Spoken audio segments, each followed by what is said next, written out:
Hey everybody, this is Mike with the Catchall. I am with Levi Brewer, aka Leviticuss. He is a local artist here from Sela, and we're going to let him talk about himself and get into it.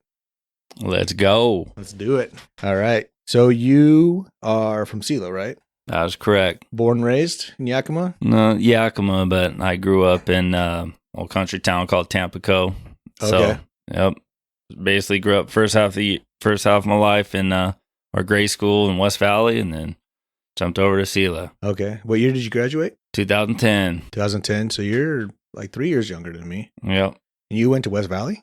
Yeah, till about middle school. Yeah, Okay. Tanham Elementary School. Nice. Wiley City. Yeah, I went to West Valley until about middle of 8th. Well, 6th, 7th, and middle of 8th, and I moved to Sela. That's so pretty much same here. Yeah.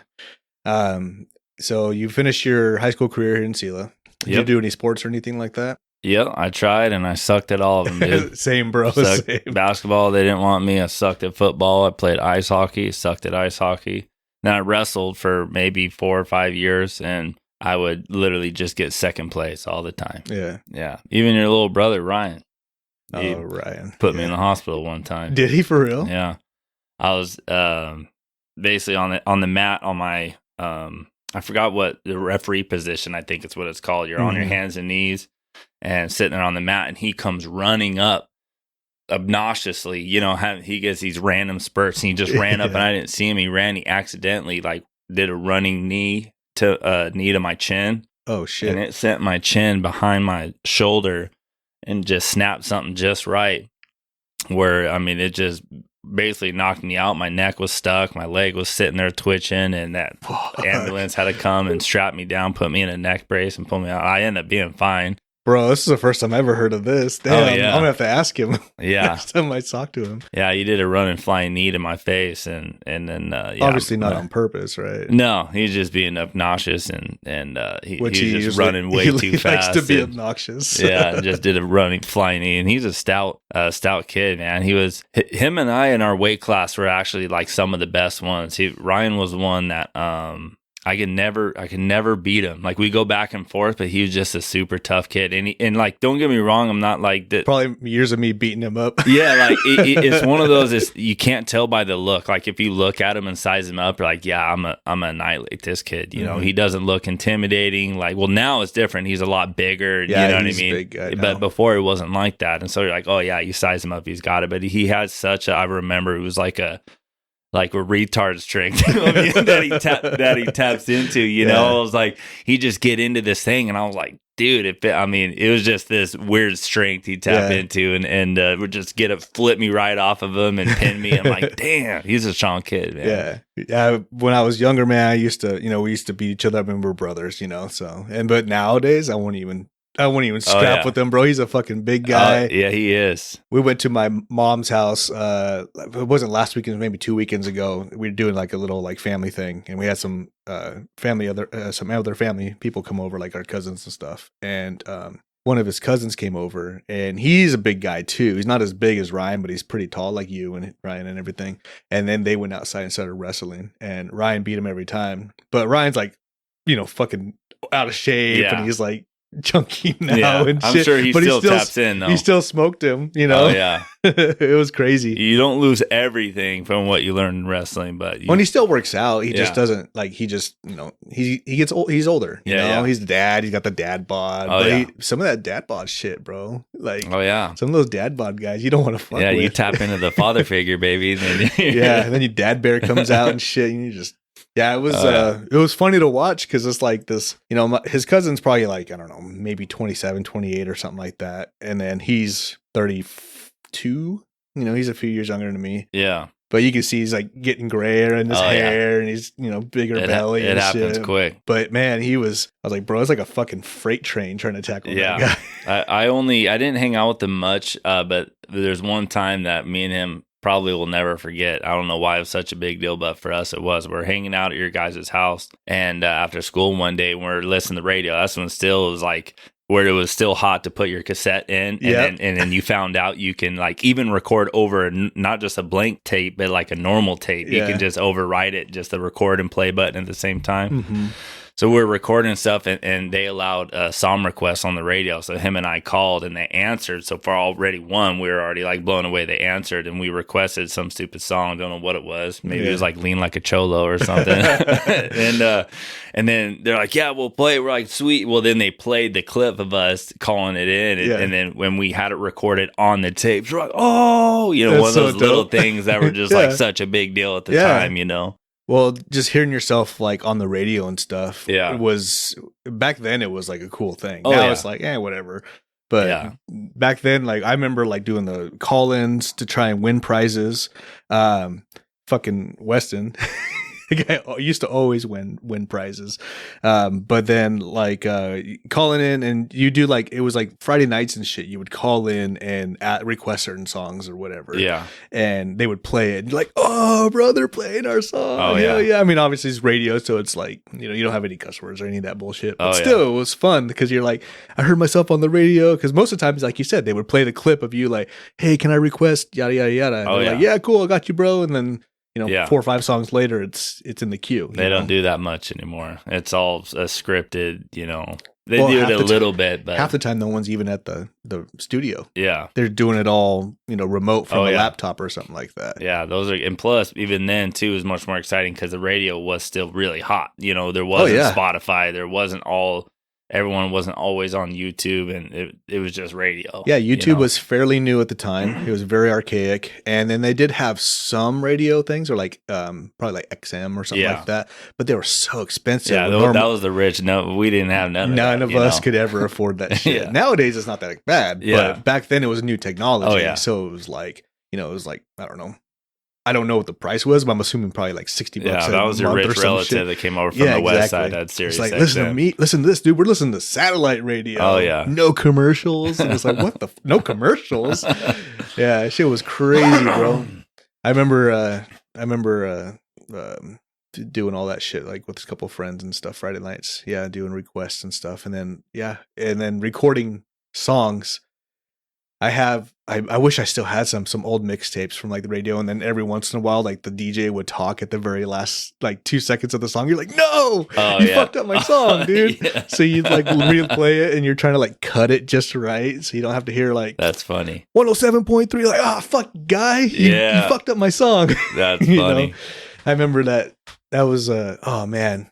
That's a time that doesn't exist anymore, I know. Which is kind of shitty. But and that actually, so radio broadcast is pretty much how this whole thing started for me. I was going to ask how you kind of got into the whole music thing. It was I found out when I was in middle school that I could leave school for half a day and go to YB Tech and do the radio broadcast and still get credits for it. Yeah. And me, I just never paid attention in school, just never did my homework, blah, blah, blah. I was like, of course, So I signed up for it and just started doing it. And I ended up taking it for like 6 years or something. It turned into like digital media or whatever. But at the time, so we'd have the right jingles, we had the right, commercials and stuff. So I'd write these scripts.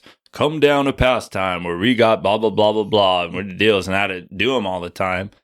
And then we had to pick an instrumental and all that jazz and do effects and stuff. And I was like, I'm already doing this. I was like, why don't I take a 3-minute instrumental and like write lyrics, and make a song? I'm already right here doing it. So I started doing that, writing about smoking weed and having sex and drinking. And that was pretty much it in the big circle, just some crap. And the very first like 2 songs, like everybody I showed it to was just like, holy crap, like, dude, this is fire. Like, why don't you actually get into this? Like, I'm not saying it blew up, but like everyone I showed, they're like, what the heck? They recognize talent. Yeah, and I knew some people I showed that I knew wouldn't blow smoke or whatever. Like, dude, this is sick. So then I started taking it more seriously and like, okay, getting into songwriting.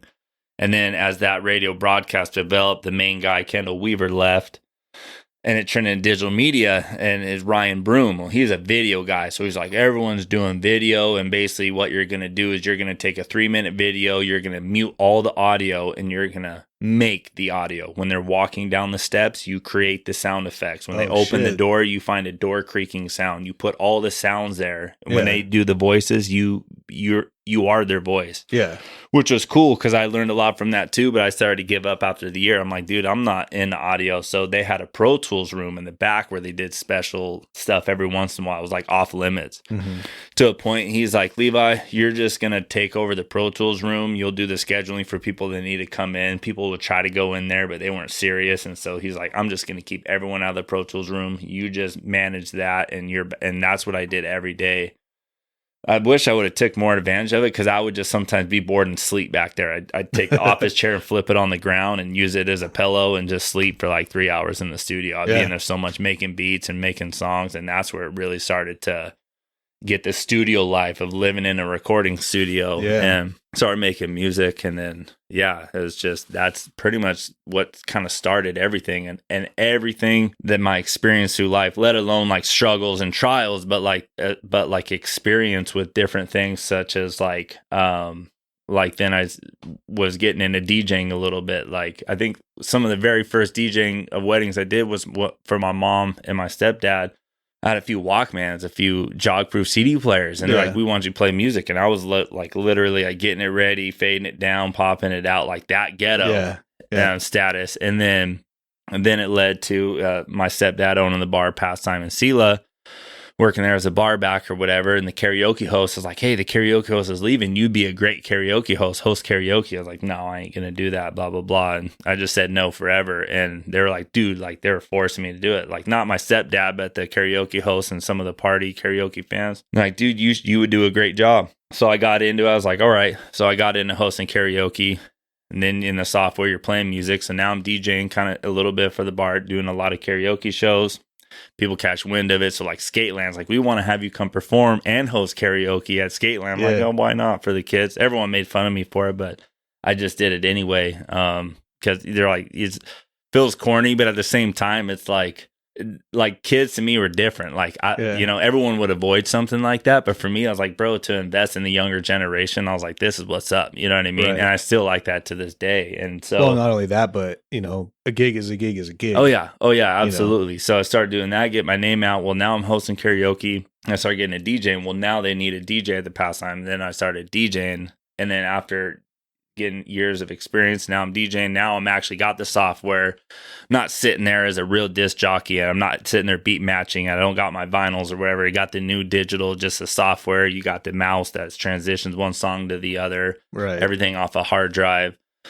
Get into that. And then also helped as well is then somebody stops in my mom's office. Hey, I'm looking for an announcer and a DJ. My mom's like, pops me off. Well, I got someone for you. So I get a job announcing at Fulbright Park in Union Gap, where they had like flat track racing, snowmobile freestyle, and a drag strip going on down there. So I started doing, it's all dirt bikes, quads, go-karts and stuff, off-road stuff. It was the best job ever. Yeah, just out there having a good time. And I'd hop on the quad in between and go, like, someone would let me race their quad and go race and get off. Hell yeah. Back on the microphone, getting paid, all the free Monster energy drinks you want. And then that led to another thing, people would pick up. Then I'm announcing for Northwest Quad Cross Series, and then I'm traveling on a series announcing, and then that led to Timber Sled Races. That's the dirt bike with the snowmobile track. I'm getting flown to McCall, Idaho, to go announce an MC for that. Damn. And then Enduro Cross, where the dirt bikes are jumping off stumps, tires down in water, and then I got the gig out here, like kind of Sunnyside by the Silver Dollar, off of is it 12 Highway 12 or 24, I forget, but then the hill climbs, dirt bike hill climbs. So did that for 5 years. So all of that played a part for mic presence, like stage presence, like learning how to deal with awkwardness when something's quiet. So in the band now, like when a lot of people are like, bro, like you just killed it on stage, how you did it. Like there's so much of experience that I have that's not even just performing, let alone hundreds and hundreds of performances, but outside of that help with that, like emceeing and DJing. And when DJing, you're reading a crowd, you're picking up people's vibes. Oh, this ain't working, let's try this. And so it all just played a puzzle piece, to everything. And I feel like that's what really helps with executing just a killer performance, is you put all that Right. And you only have 25, 30 minutes. We're not a cover band, so we don't play for 3 hours and make $1,500. We play for 30 minutes and hopefully make 500. You know what I mean? It's different. You guys are playing all your own songs and whatnot. Yeah. You know? And so our band's like, we have 25 minutes here and we travel 11 hours to get here. We have to maximize every second. So that's why you see us going wild. That's why you see us, I mean, just get like, it's our last day we have to live and we're on that stage. Like that's why we're set you gotta apart. live every day like that anyways, right? But and sadly when I you don't. put that in your performance, it just shows like that passion and like people understand, like they feel that energy. Exactly. It transfers to the crowd. It does. And not like being any better than anybody else, but realistically, that's why we always like outshine everybody else on the bill. Mm-hmm. Not and this is where it sounds prideful. It's like we don't go in there try to be better than anybody else, but we go in there with the mentality that nobody's going to be better than us. You know what I mean? Like if we're the opener, we're going to get the headliners nervous of like, oh crap, we just raised the bar. And that's, I mean, what's been happening too. And they'll admit it. They're like, dude, once you got like, why are you a headliner act or whatever? And it sounds prideful, but it's just one of those things. It's like, it's a confidence. Like we're going to come up here and we're going to rip it up.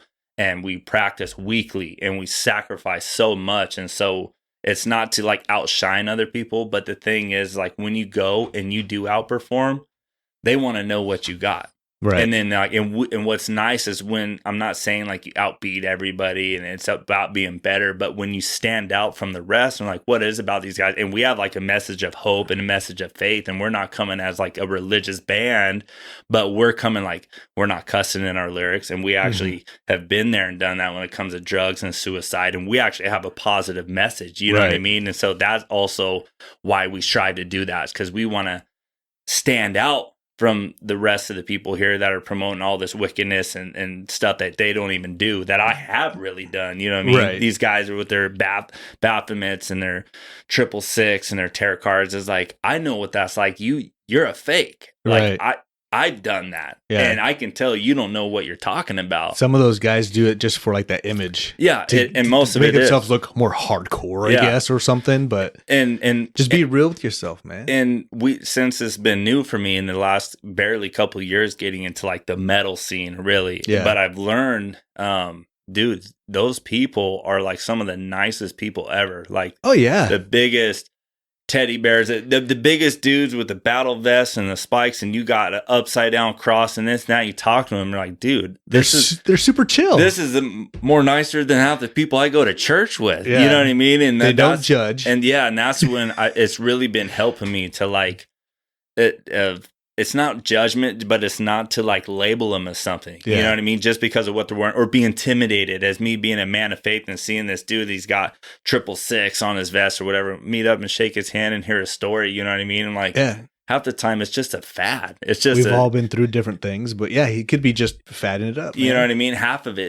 More than half the time, it's just trendy. You know what I mean? And they don't even know what they're talking about. And but anyways, and even when they do, I mean, there's people like at our last show, not our last one, but last year, he's like a big metalhead. He's like, don't get me wrong, I'm in the back. And he sounds just like this too. He's like, I'm in the back yelling, "Hail Satan," but you guys were the best damn band I've seen all night, especially as a Christian band. We heard you're a Christian band and we're mocking you guys.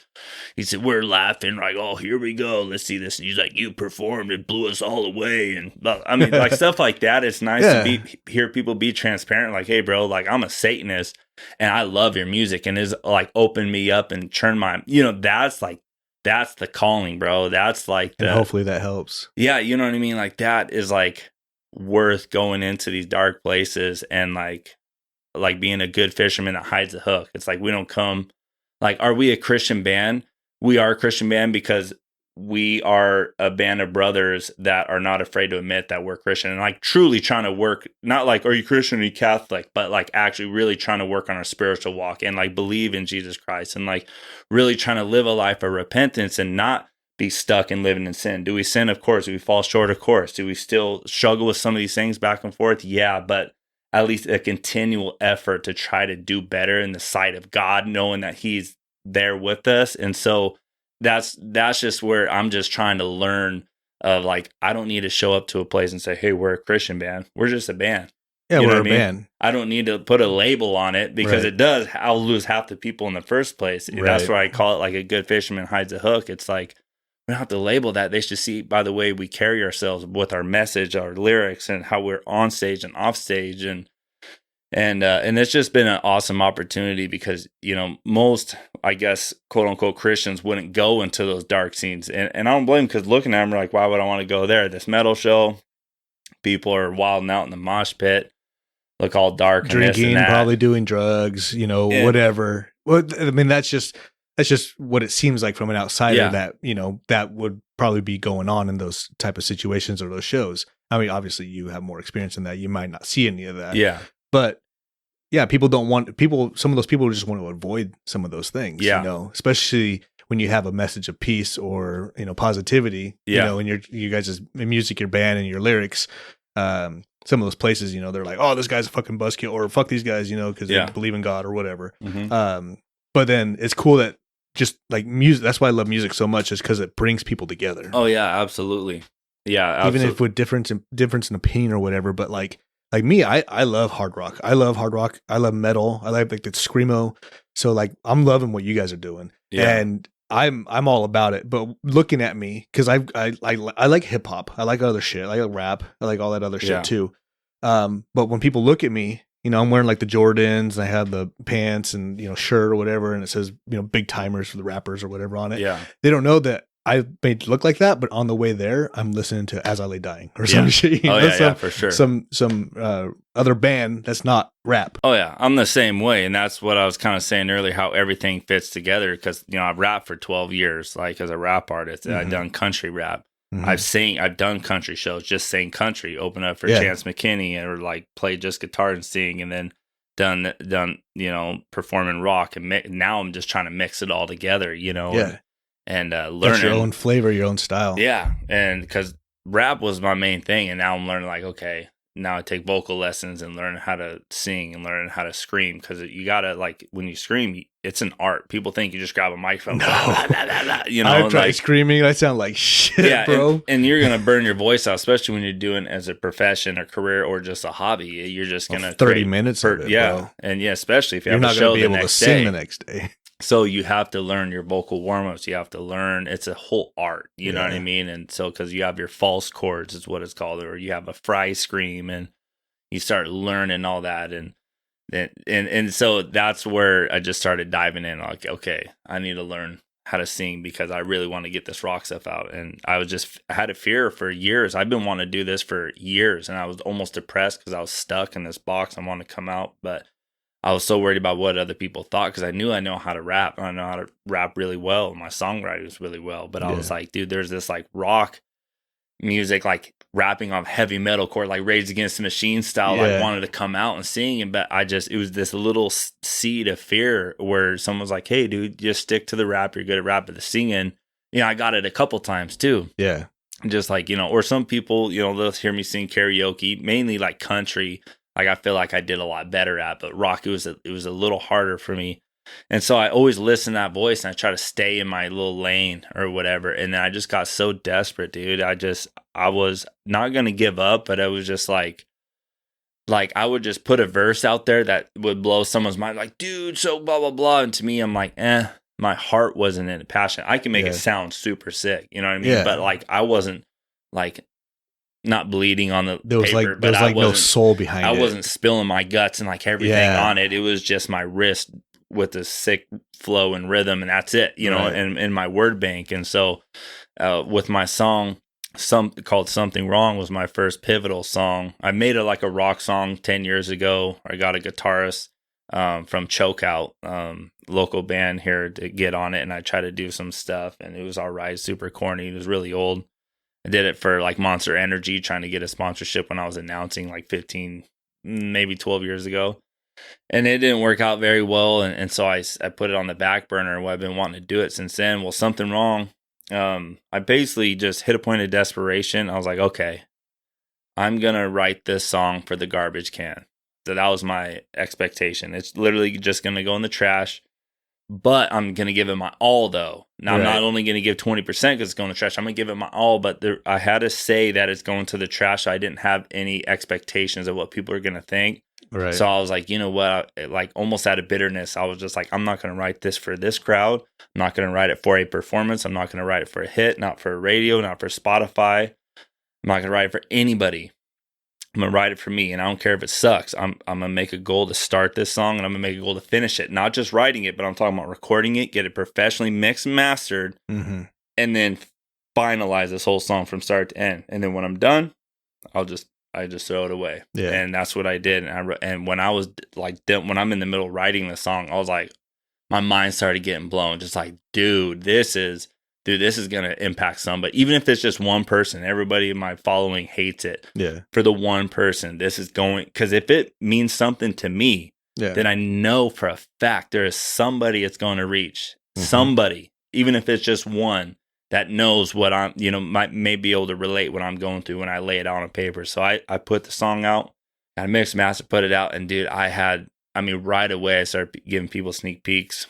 Been following me for years, but they also are not going to sugarcoat stuff, and they're like, bro, this is you. We've been waiting for this. This is the Leviticus that has just awakened from the dead. This is what you're meant to do. Yeah, exactly. I started getting that over and over, so that's where we just picked it up. And I don't want to get stuck in any genre or anything, and I still experiment with a lot of different stuff. I still been making some pop songs and still thinking about doing like a country metal and stuff like that. And it drives people nuts. And I get it, because we want to be able to have stuff like confined in like a label or a lane. Like, somebody in town's like, well, what are you? Are you a rapper? Are you a rocker? Or are you country? I was like, I'm a country boy that knows how to rock out and rap. Like, I'm a fucking musician, bro. Yeah, like, I'm an artist. why can't I be all of them? You know what I mean? And so, but I had to understand that that's how kind of people are wired, and that's how I was wired too. That's why I was struggling. Like, I can't do this because I'm in this identity crisis. Like, and so I was like, you're a rapper. You have no business doing rock, or country, or whatever. It started 20 years ago. Like, country and rap equals crap. That's just people that are one. Like, but that's, dude, in 2024, that is the hottest music of when they're taking rap and rock and colliding it, or country and metal, and that's getting hot right now. Bro, country and rap mixed genres right now are fucking blowing up. Oh yeah, it's because it's destroying that like divide. Yeah, it's getting people that are like, okay, I like rock, I don't like rap so much, but these guys together are fucking great. Yeah, and this is a badass song. It's playing. I love it. I don't really like the rap part, but the rest I can understand. And then that's kind of how it starts. And then people start maybe dwindling into other genres. Yeah. And realizing that you may not be a rap fan, but you can't deny the fact that there's a lot of good rap artists out there. Oh, yeah, or country artists. I mean, they're all talented in their own different ways. Yeah. And to say someone's shit, I mean, well, why don't you get behind the mic and do something then?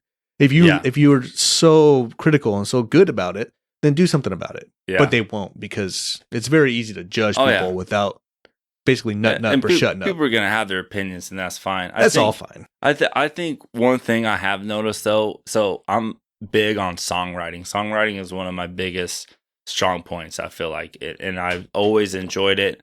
Where I would always like just try to songwrite even for other people. Just like I would write for this female in a pop song. I'd write their song for it. And I would even like sing it how she would sing it. She would sing it like that and record it. So people that feature on my songs that are singing hooks and stuff, I would write the hook, sing it. And like, so I get a lot of enjoyment out of that. Well, all the music I listened to growing up, that I feel like all the songwriting, and I know that a lot of people would probably give me heat for this, but all the genres that I listened to growing up, I think the best songwriting has to be country music. And this isn't the typical, what people like stereotypical, like, oh, shot my dog, blah, blah, blah, blah, blah, like all that stuff. But it's like, it's literally, they're crazy, like, I can't even, like, even as a songwriter, it's hard to explain, but they're double meanings of like of some of these country artists. And like, you look at the lyrics and like what it means. And don't get me wrong, I've heard a lot of great rappers and their metaphors and stuff, and that's super dope. Yeah.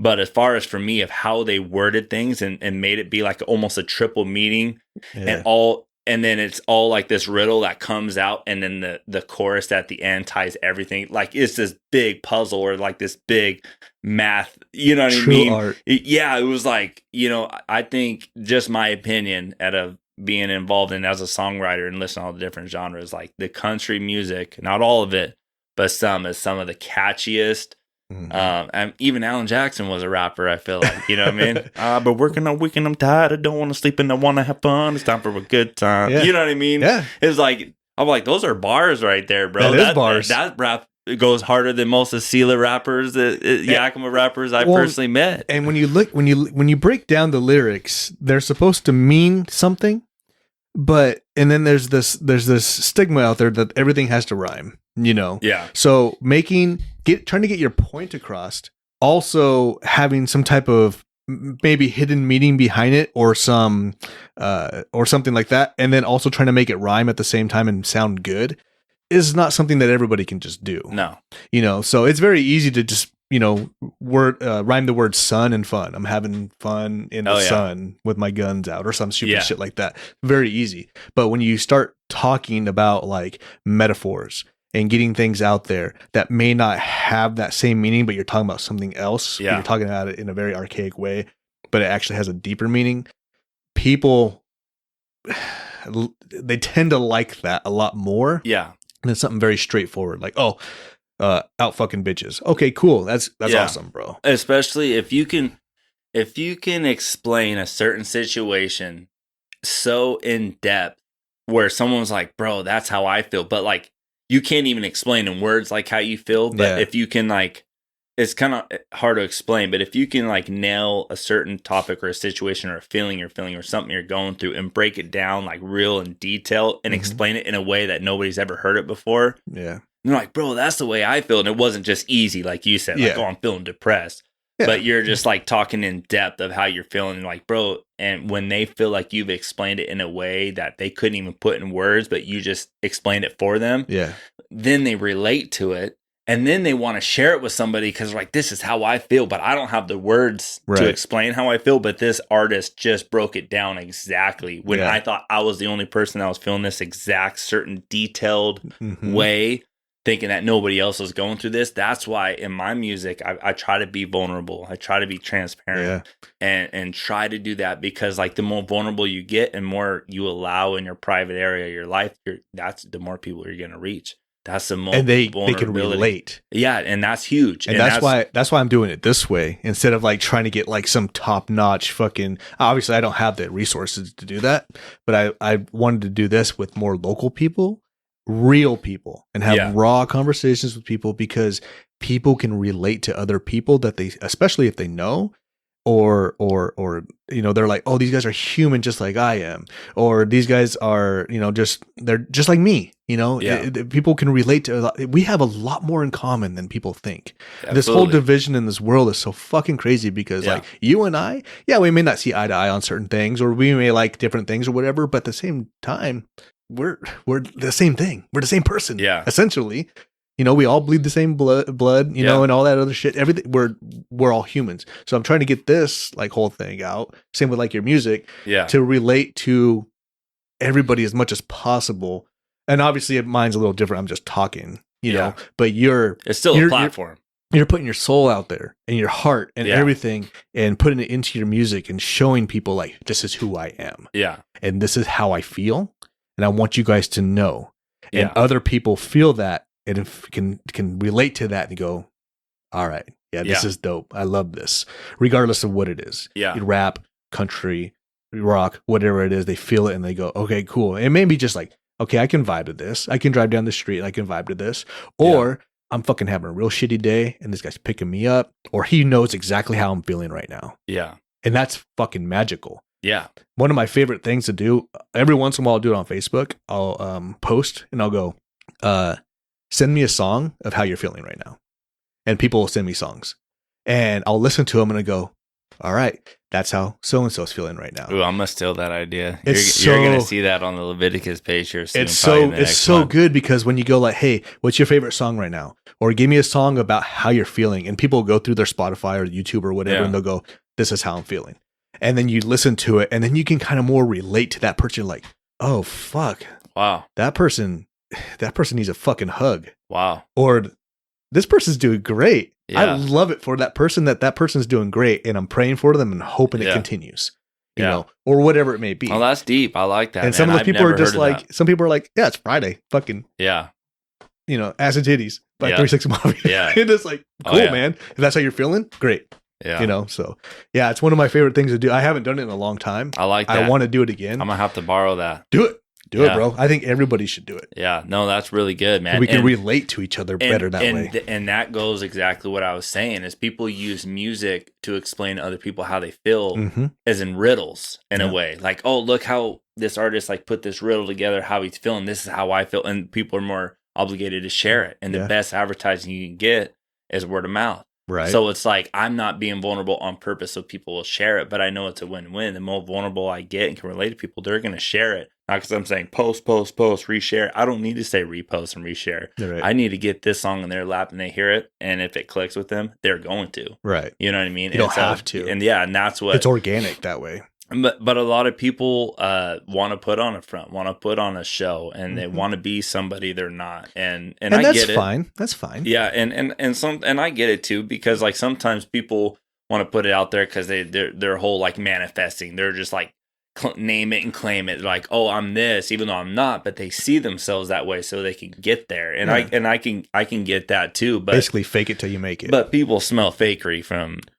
a mile away, you know what I mean? And so, and I've just 99% of the time, and I've just never been into that, and that's some people's niche, and that's what they do. But I've just never been into that, and you know, but like there is some stuff where, like when it comes to like being a poser, like I've done that too. Like, you know, my country rap song is called "Farm We Go," and it's a roping song, right? Mm-hmm.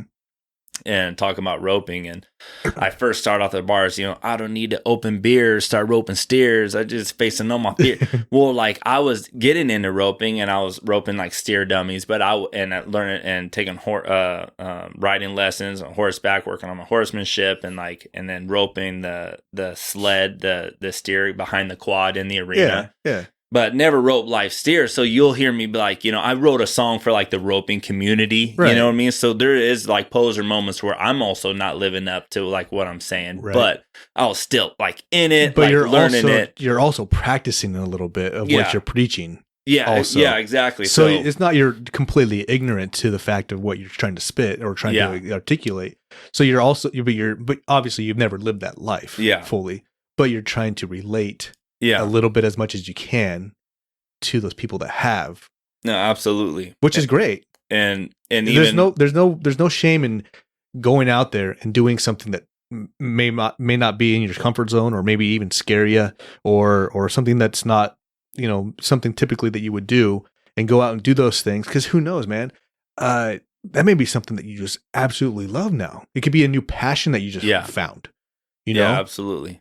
You never know. And I know tons of people that this is all they've done their entire life, and then they go out and then they start. They painted one time at like one of the wine things where they drink wine and paint, and they're like, "Fuck, I love painting." Oh yeah. And now they're painting all the time, or music, or they do whatever it may be.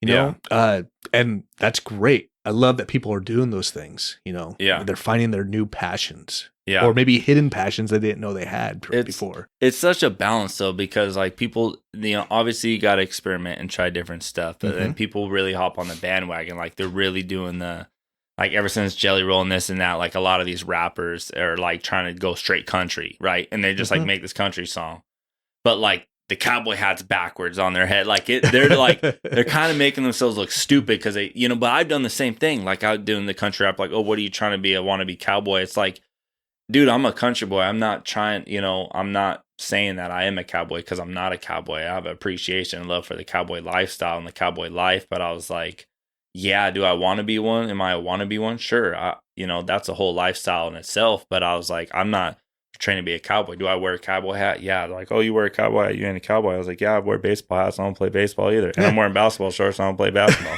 You know what I mean? Like, you can't gatekeep something. Yeah. Like a cowboy hat. Fuck, I have 2 cowboy hats upstairs.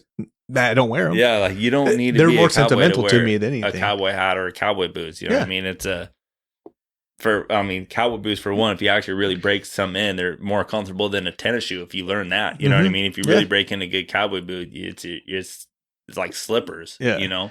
Yeah, it's just because you're not like you said, yeah, baseball player. You don't have to be a part of the team to wear a baseball hat. Yeah. You know, you don't have to go out and practice baseball every fucking day to have a baseball hat. Yeah. Or I wear Jordans. I'm not Jordan. Yeah. I don't play basketball.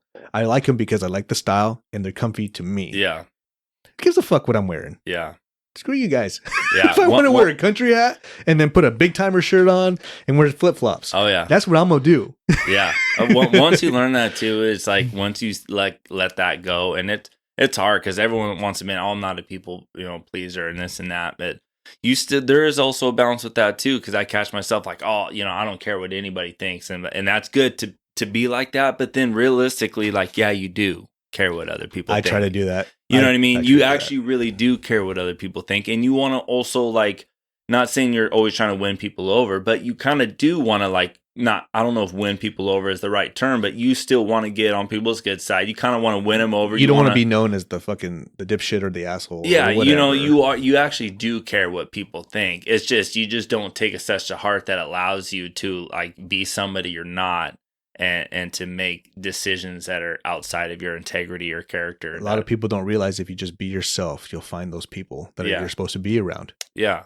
If you pretend to be something, eventually they're going to see through the bullshit. Yeah. And then you won't have any friends. No, for sure. If that's what people are striving for, friends or community. Yeah, you'll lose friends. I've lost, a lot, and I still try to keep in contact. And for some reason, they just write me off. And Bro, I'm right there with you, man. Just and I get it. It's part of growing up too. And everybody's got their lives and shit. You know what I mean? But then when you're texting and calling and they're never responding, and and then at least, like, it's just a pet peeve where it's like you don't even get a hey, sorry, I missed your call. I'll call you back later. It's just like a nothing. Bro, leave a voicemail, nothing. If you talk to my wife right now, she'll tell you how much that fucking pisses me off. Oh yeah, because I'll go out of my way people I haven't talked to in a while. I'm just trying to, like, reestablish some type of contact with them because I actually genuinely miss some of these people that I used to talk to. And I'm like, hey man, what's up? Or hey, how you been? Or whatever. And nowadays everything has receipts. You can see that they read it or looked at it or whatever, and then nothing. And I'm like, well, what the fuck did I do to you guys? I know. It gets did I piss you off? A lot of it comes back to me not drinking or smoking anymore. Yeah. I think that has a lot to do with it. Because I don't party anymore like I used to. I don't have parties anymore. I don't drink. I don't smoke weed. I don't do anything. I literally come home after work and hang out with my wife and kids and try to enjoy family life. Yeah. That's the real life right there. It'd be nice to get some people that are like-minded to do that and just have a community of friends like that. Yeah. But it's tough because a lot of people are doing their own thing. I get it. Yeah. But some of those people don't realize until later that, oh fuck, maybe these guys that were wanting to get drunk with me every weekend, they have a problem, or they have these issues that I don't want to be around, and then they try to reach out to. It's just tough. I got rocked 6 months ago. 5-6 months ago on a job site. I was grouting, is where it's just like Jet said. It's just fast drying concrete, and I had 30 catch basins, big concrete squares down in the ground with pipes that busted through it that I had to patch up holes. So I'm upside down like all day, and 30 of these holes, doing them all day, and I'm just bothered, by, like, I keep thinking about it all the time. I reach out, and the same thing, it hurts, but then it kind of pisses you off, and then it's like, then you have assumptions like, what did I do? Was it political reasons because I told him that, them voting for Biden would be a mistake, or is it like, I'm like, and some of it has something to do with that. Yeah. And I was like, I was like, but dude, everything we've been through. Well, so it would just bother me, and I try to squash it, and it bothered me too much. It gets in my head. You know what I mean? I think about it a lot. I'm like, and then it just hit me, dude. Just like, I'm not saying like God spoke to me, but I really feel like maybe he, like, whispered it into my, like, heart, or I don't know. It's just, I had this, like, realization. It was just like something telling me, like, and it was almost a flash, like, boom, and it hit me. And what it was like, in a way, explaining to me, like, focus on your relationships that you do have right now, and cultivate those relationships. You are leaving, like, this circle or whatever it is, trying to chase something that's old, that's not for your life right now, in your season of life. You're trying to revive something that is dead. Right. That was a good thing in that time, but you're in a different season, and now you're missing out on what's going on right here. You're not aware. You're not present.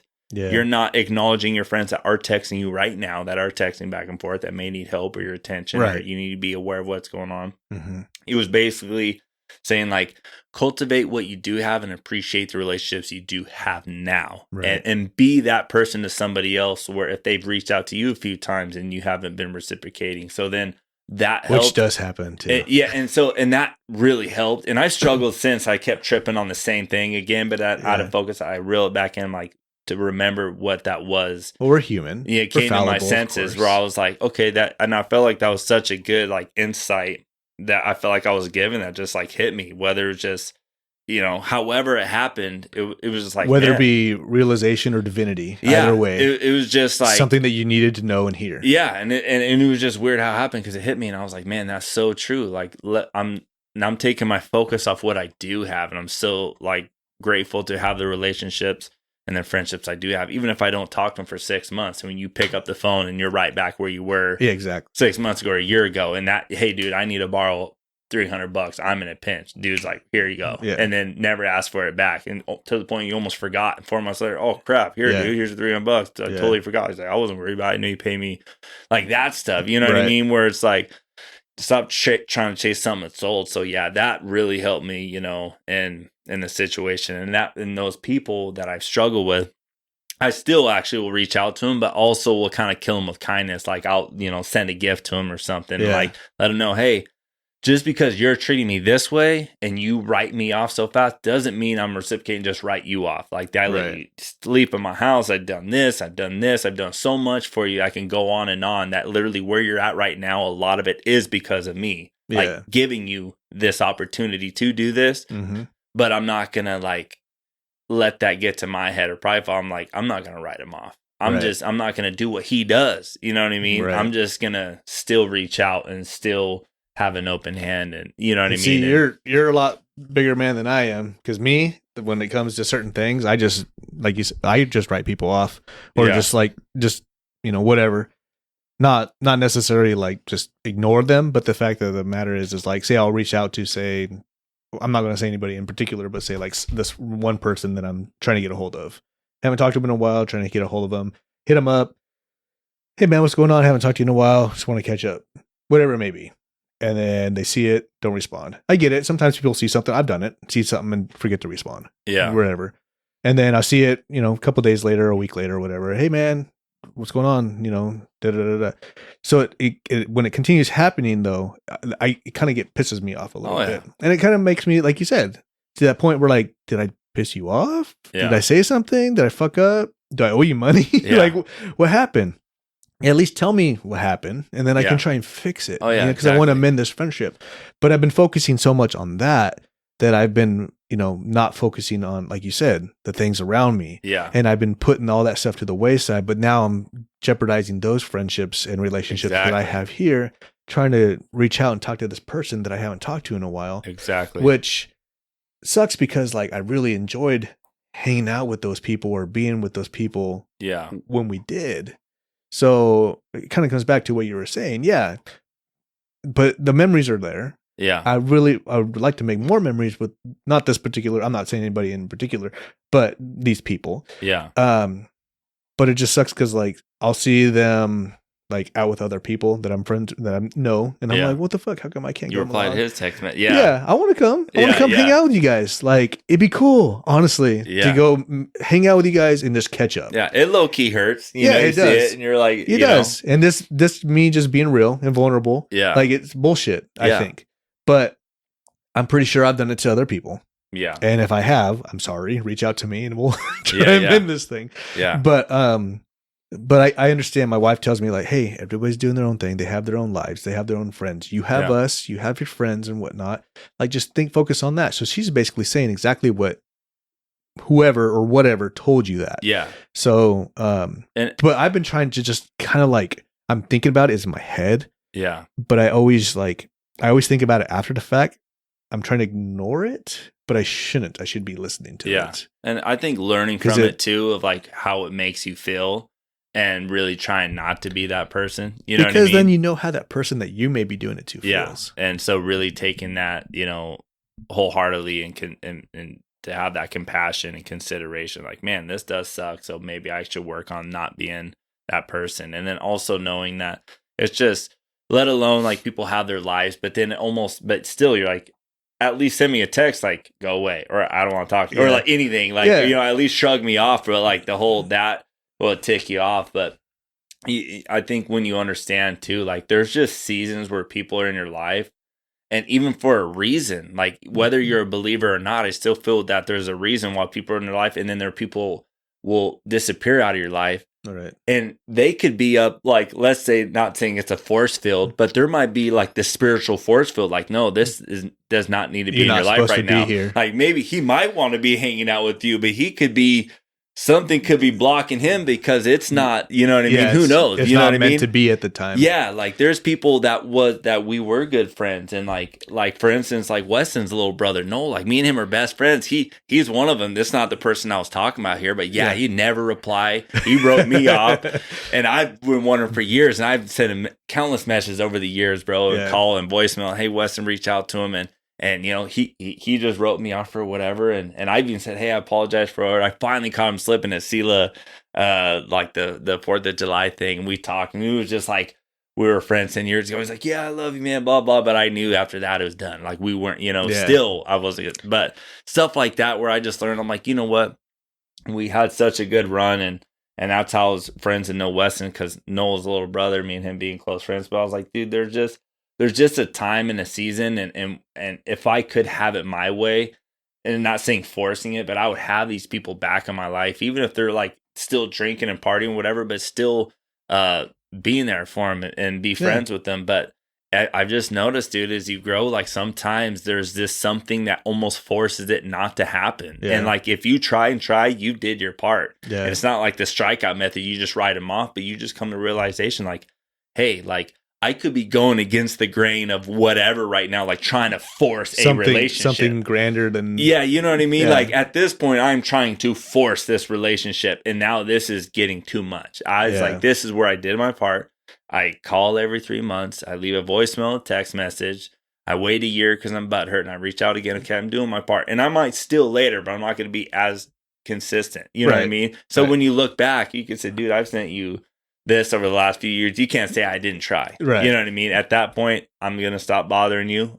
The message is loud and clear. Right. Like for whatever reason, I'm not going to think about it anymore for my own mental health. Because that one person, it's just like that one hater when you're making music, that one comment that always gets to you, right? But then you have like 100 people like, bro, this song's so sick. And you got that one like lame. And you're just like focused on that one. You're just kind of like, either you got multiple emotions going through your brain, like fuck this guy. Oh, I know, but how can I do better to make this guy like me? And it's like you're never gonna make that guy like you. Oh, and where I'm learning now too is like I would always like, and I still battle with it, but so cautious. Like, oh, try not to get the haters and the bashful comments now. Like, and especially in this day and age with all the keyboard warriors and just how everybody lashes out and lack of discipline in their childhood and whatever. If you're not getting those haters and like comments, you're actually not doing enough. Yeah. Like I've seen this guy. He's a scout for talent to find for the big record labels of artists that they're looking for up and coming signing. And he says he'll usually go in the comment section, and the one that has the most haters and the bashing in the comment section is the ones on his top of the radar. Yeah. Because usually the most hateful comments are going to come to the ones that got the most talent and they're shining the most. I was like, dang, dude. Yeah. And that just spoke. I was like, and so. Well, haters is an acronym. And the word haters is an acronym. Yeah. It means having anger towards everyone reaching success. Oh, yeah. Oh, exactly. So obviously, if you got the more haters, that means you're obviously reaching some type of success. No, exactly. And like I'm saying, if you don't have any, then I feel like you're not trying hard enough. You know what I mean? You're not ruffling enough feathers. Not being you have to go out and be screaming abortion is murder in your music and trying to get ruffle all these feathers. Right. But then, but if you're not like ruffling anything and everything is just.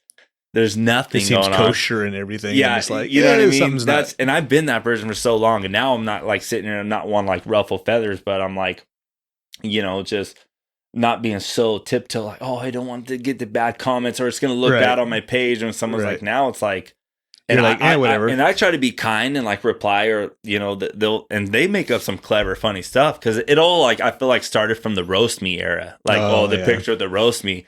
And people get so clever on making fun of you where it's funny, right? Yeah. Well, now that's all it is how clever of a bashing, hateful comment can you make? And people love it. And I laugh at it too. You know what I mean? They're trolls, essentially. You know what I mean? And it takes its own,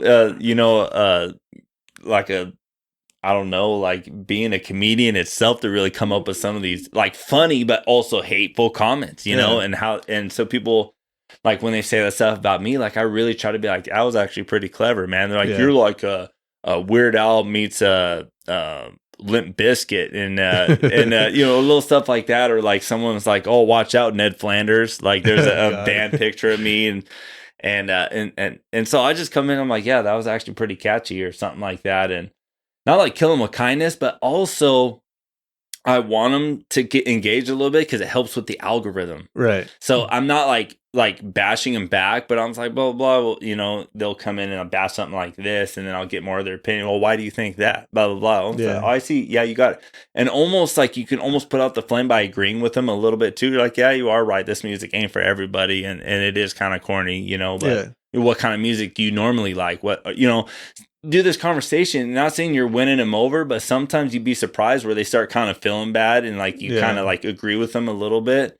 And then not just that, but I've seen some kind of turn into fans or like listen to my music and kind of stay connected.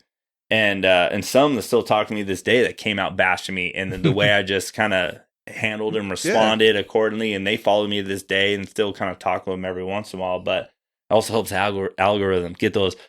Just your thread between you and him is, let's say, 24 comments. Well, then everyone else's comments looks like you got 75 comments on there when it's only 4 people, but one of them had, you know what I mean? Exactly. And so you're just helping me out. It looks like a lot of engagement. So people are clicking and want and to read the Facebook comments. picks it up, and then Facebook also will put that stuff in front of you. When people are bashing and stuff like that, and it's getting entertaining for people sitting there, Facebook will put that stuff in front of your face because they like the controversy, they like the division. Yeah, it's part of their algorithm. So yeah, it's part of the algorithm. So it's getting my music more. I'm like, yeah, how else do you feel about me? Like how you know how much talk some more shit. I love this. This is entertaining. Yeah, exactly. And then the smart artists are doing that too. You know what I mean? Just like they're like, no, keep it coming. Like, please, like you're helping me big time. Like, dude, just say all the stuff you guys want. Even some of the music artists are like, man, I love my haters. Yeah, because they're helping them out. Oh yeah, for sure. Know? They're giving them a platform. Well, not only that, but people that see the haters are like, well, I actually like this guy. You know what? Fuck you. I'm going to support this guy even more now. Yeah. Mm-hmm. So you're doing a double down almost. Yeah. You know? So you're getting engagement by engaging with the negative, but then you're also, the supporters are like, fuck this guy, I'm going to support this guy even more now because what he said was funny, or this guy doesn't know what the hell he's talking about. I love this guy, so you know what, I'm going to show him even more support in spite of the hater. Yeah, you know. No, so, and let's say you're one of those guys, you're following my Leviticuss page, and you're not one to like my page or let's say share it or listen to any of my stuff, but you're watching, right? But you're a silent watcher. I've never seen you post any, like you're just not evident on my page, but you're watching.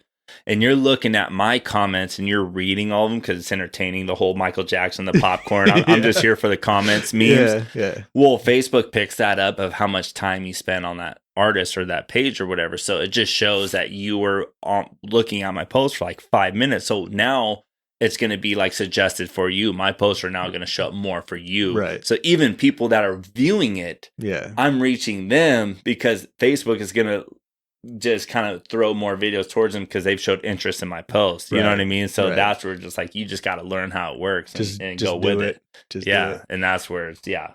It's always one of those things I've always heard, like in especially if you're like a sensitive person or whatever, or even just starting out, I've always heard that it's kind of hard to not read the comments because you want to see what people are saying about you, but also don't take all the comments to heart because some of those people are either trolls. Yeah. Because they just like to talk shit about everybody regardless. Oh, yeah. Or some of them just aren't going to agree with you. And that's fine. Because like you said, everybody can have their own opinion. Everybody likes different things.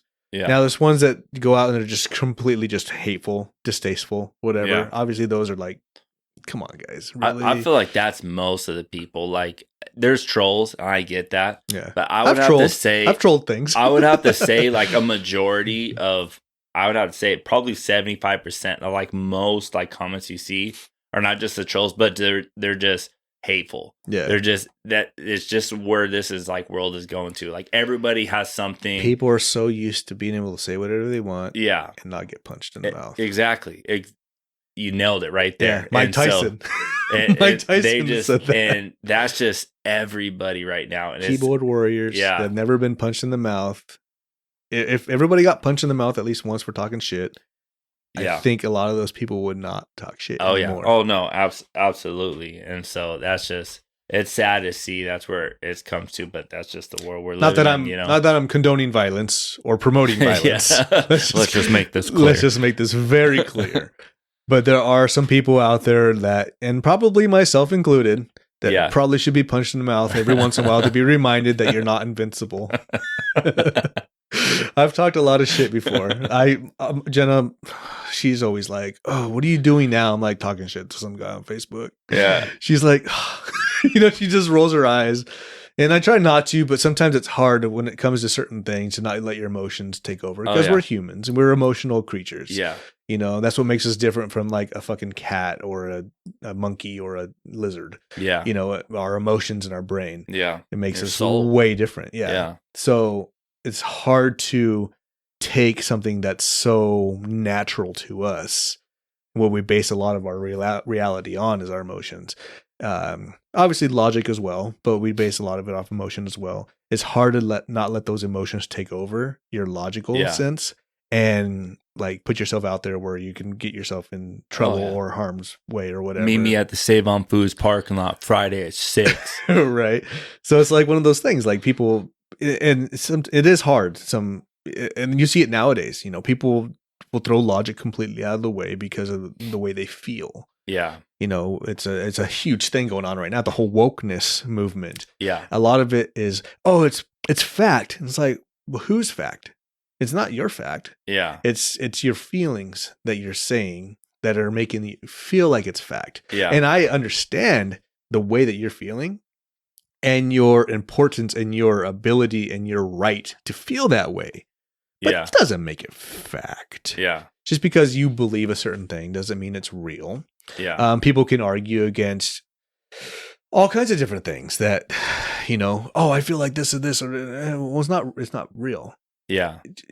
That's cool that you feel that way. And I still struggle with that too, not it being the woke thing, but the whole like fact, like, and I listen to your guys' podcast with, Joe Mitchell, which is funny. I'll bring that up too, because I have a story where he just did not like me for me accidentally Undertaker tombstoning his buddy at a party. Oh shit. And I was trying to save the guy's life too, and he just ended up swinging on me, and we'll talk about that in a second. Cool. So, but like for the whole fact thing, like it's like, with stuff that's going on right now, and when facts do come out about what happened, like for instance, just like political stuff, when the facts do come out and they're like, oh, and you guys talked about it too in the other podcast, oh, you're a conspiracy theorist. I'm like, no, these are facts. I kind of revert the same thing. Like, these are facts. Like, this is a fact about BlackRock owning that building the shooter was on. This is a fact that BlackRock also runs CrowdStrike that did shut down the whole world on a flick of a switch. Yeah.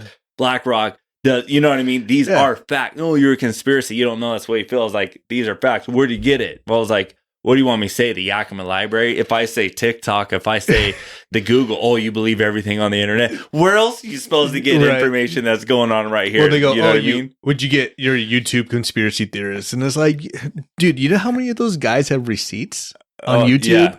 Yeah. And they go, oh, Wikipedia, anybody can put anything on there. It's like, yeah, you can. But if you scroll all the way to the bottom, and you click on the little references and click on that one that it references, because there's a number right next to it. You click on it, it says, oh, number 7. Let's click on number 7. You can read where they got their fucking their opinion or their fact from. Yeah. And then you can make your own assumption or your own generalization of what actually happened. Yeah. It does not just going on TikTok or going on YouTube or going on Facebook or whatever and following certain people. You have to do your own due diligence. Yeah. I did a lot of due diligence during the Las Vegas shooting.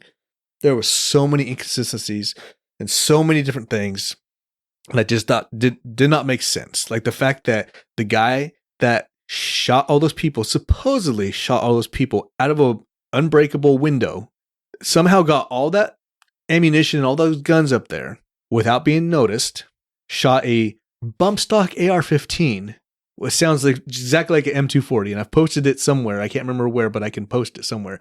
Where if you shoot the AR-15 with a bump stock, it goes brrr, brrr, brrr, Yeah. and this one goes do do do do do do do do do do do do do. Yeah. The M240 makes the exact same sound, Yeah. exact same rounds per second. Not only that, but there's black helicopters flying around. You can see flashes coming from those helicopters. That's muzzle flash. The fact that it's called the Harvest Festival, they're harvesting people's souls, like killing each other. Yeah. The light at the top of the fucking pyramid at the Luxor was lighted at the time. Yeah. Lit, you know, the all-seeing eye. Wow. Yeah. Crazy. Route 66, you know. Yeah. I've never got into that one. I never opened the can of worms on not only that, one. but the guy's last name was Paddock. Yeah. What's a paddock? It's an enclosed space where you keep animals. Yeah. And where was that place? What were they in during the concert? A paddock. Yeah. It was an enclosed area, and they see those people as animals. They're slaughtering the sheep, you know. That's crazy. And not only that, but he also worked for what the fuck are they called? What's that name? I can't even think of the name right now. But they make like weapons and stuff for the military. Yeah. He used to work for them. And now all of a sudden he's dead, but he all of a sudden has a twin brother that looks exactly like him.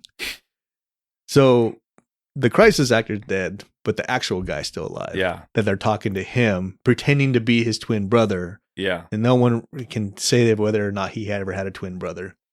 Lockheed and Martin. There we go. He worked for Lockheed and Martin. And what did Lockheed Martin do right after the shooting? Sold multi-billion-dollar contract to all the casinos in Las Vegas for upgraded security because of that one event. Yeah.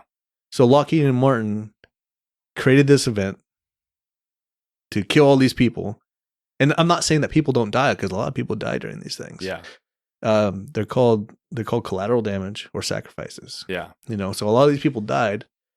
So Lockheed and Martin can make billions of dollars off of upgraded security at all these hotels. Yeah. In Vegas. Yeah. No, wow. I totally believe it. And, wow. and it's crazy how people. But I'm a crazy you're conspiracy a conspiracy theorist. But I have a notebook that probably has like 6 or 7 pages of all the things that I've connected.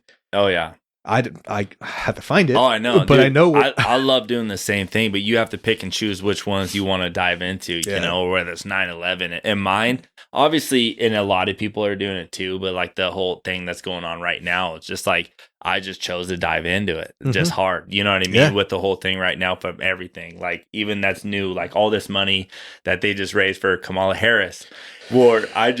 We were talking about this years ago that he was going to drop out. And Kamala was going to take over. And everybody was like, "Oh, you're a conspiracy theorist." Now look, he has a video of it. 4 years ago. Now we're talking about this shit, and then it's like, "Oh, this is what happened." It's like we talked about this 4 years ago. It was going to happen. It's always been in the script. And they go, "Oh no, you're crazy." Now look it. Yeah. No, and there's actually a video of Biden saying, "Yeah, if he's basically like paraphrasing it. He's just saying, yeah, if what I'm representing doesn't align with what their agenda is, I'm just going to end up getting a disease and have to step down." And Kamala's right there. Like, I have it saved on my phone right here. There's actual footage of him saying that. But like and then he got COVID, and now he's stepping down. Kamala Harris, or Kamala, however people like to say it, but like, so she just raised all this money, right? Mm-hmm. Well, these videos are coming out where you can get the information of all the donors. People are going to their houses and say, "Hey, so-and-so, did you actually donate 230 grand?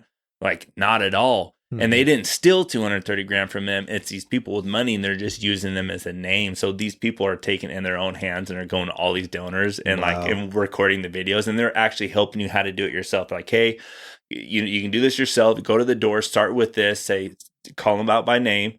Say, "Hey, Joe, did you donate to the Blue Fund or blah, blah, blah." And if so, and some of them are like, "Yeah, we donated $50 4 years ago or whatever." Like, "Did you donate 230,000?" And it's on here.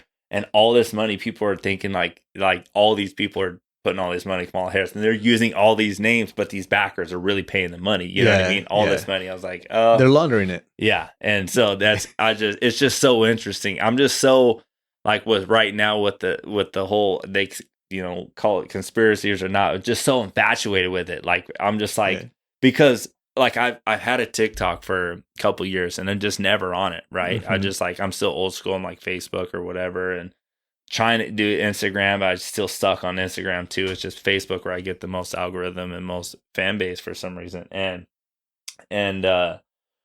But everybody, since the FBI is awash and the Secret Service is awash, and like anything that they investigate is just going to go to crap because they're in it in the first place. Yeah. You know what I mean? They're the ones investigating themselves. Yeah, they're the ones that are doing all these stunts anyway.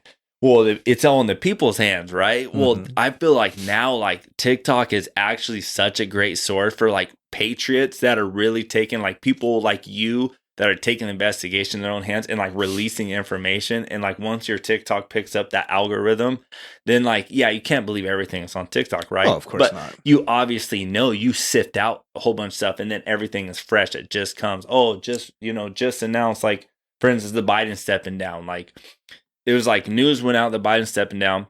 He comes out and he was like, it would take an act of God to get me to step down, blah, blah, blah. Next thing you know, a letter with no White House letterhead. No, his whole staff didn't even know. His letter comes out with a signature, didn't even match his signature. It's not even his signature. You know what I mean? It comes out, and then Kamala's on the phone. Hey, we got Joe on the phone. And he's like, yeah, I love you, Joe. And somebody posted a video on Toy Story. Freudian slip is what that's called. And it was funny because there's a clip in Toy Story, the cartoon, where they're looking for Buzz, and Woody's across the window from everybody. Buzz is right here.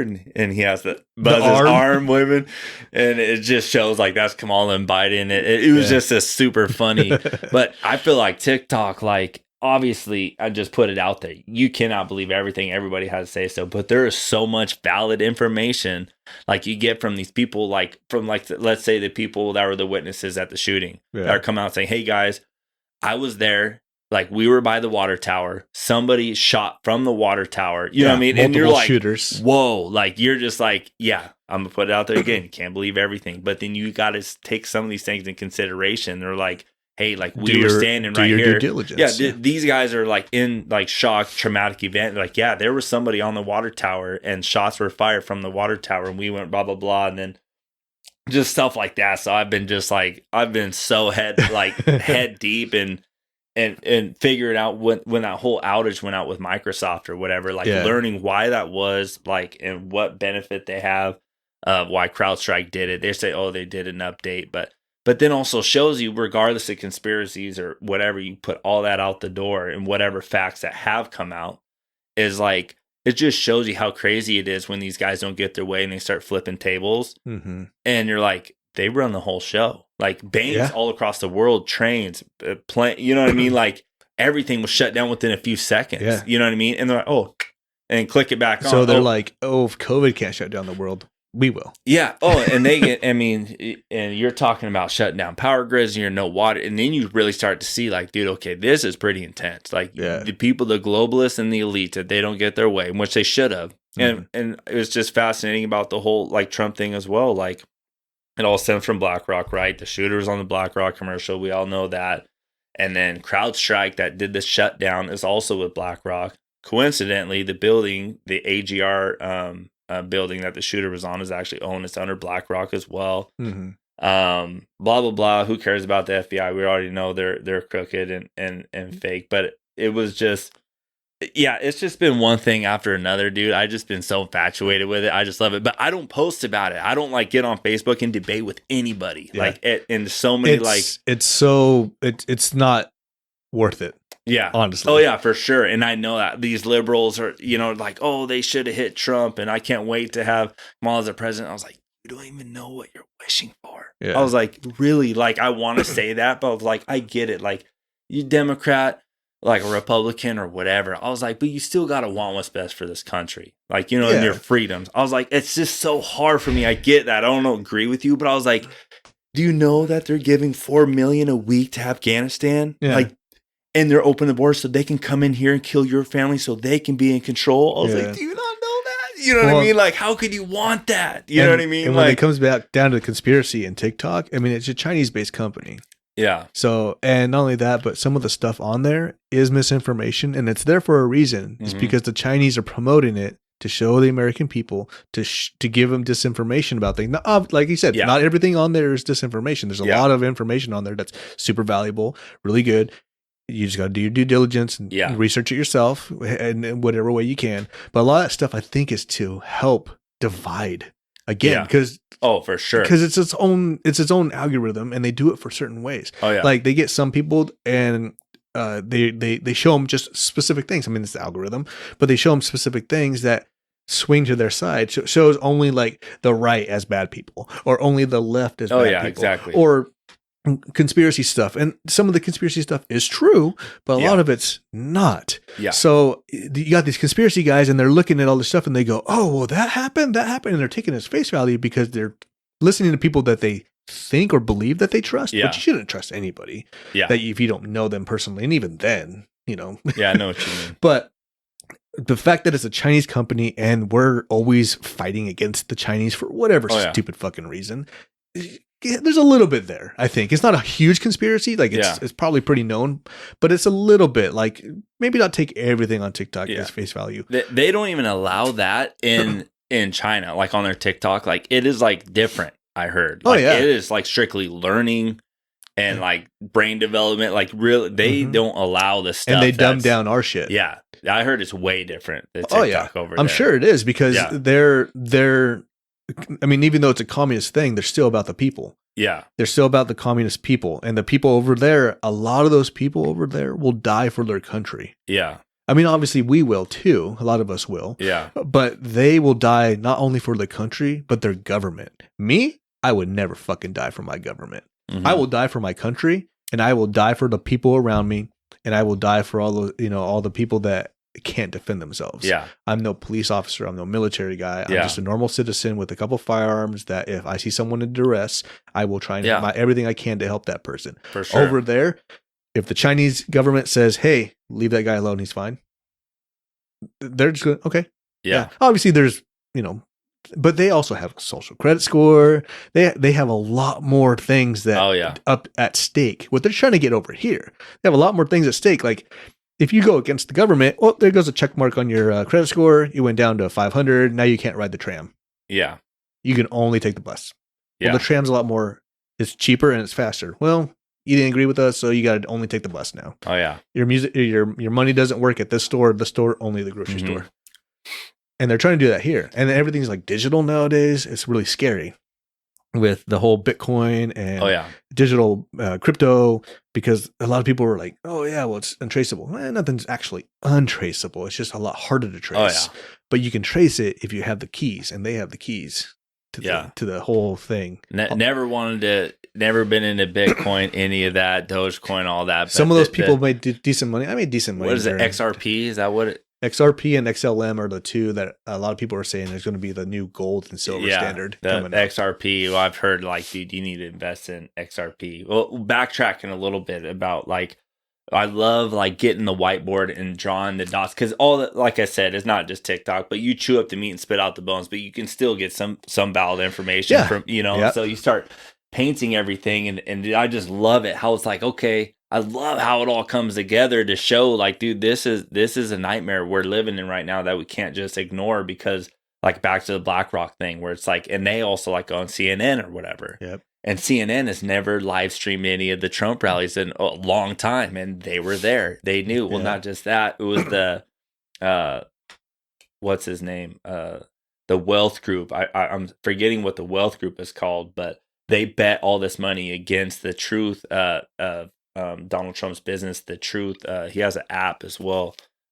Truth Social, I think is what it's called. Okay, yeah. They bet all this money against him a day before he got assassinated. Keep in mind, this company, part of the elite and like globalists, some of the big dogs that are under BlackRock as well. They bet against that company, because if people got shot that day, then they would have made more than millions of dollars betting against it. Yeah. And it shows they did. It shows the graph of the day before where they bet against it. And they asked them, they called them out, what did happen? Well, it's supposed to be 1,200, not 12 million.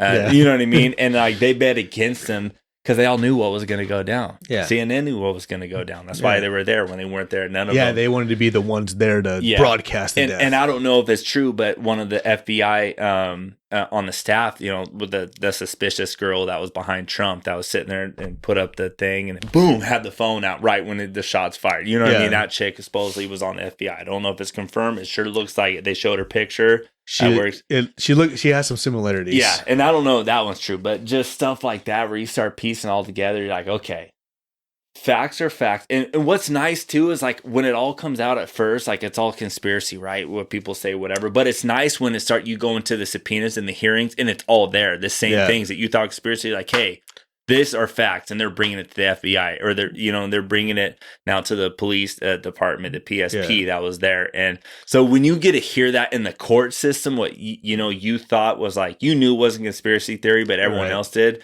That was almost assurance, like I wasn't wrong, because if I like they're talking about it live in the court, like, hey, there's a word that there was blah blah blah. Yeah, you know what I mean? It almost assures you, like I knew it. So like right now, it's just confirming for me, like, yeah, the people that are in power right now is such a nightmare, like where it's just scary. You know what I mean? Of this whole border thing. Well, not only that, but if they want you dead, they'll just kill you. Yeah, no, exactly. To get their way, and they can throw $10,000 at someone that's really hurting. Like, hey, you can kill this guy. Immunity. Here's $10,000, and nothing's going to happen to you.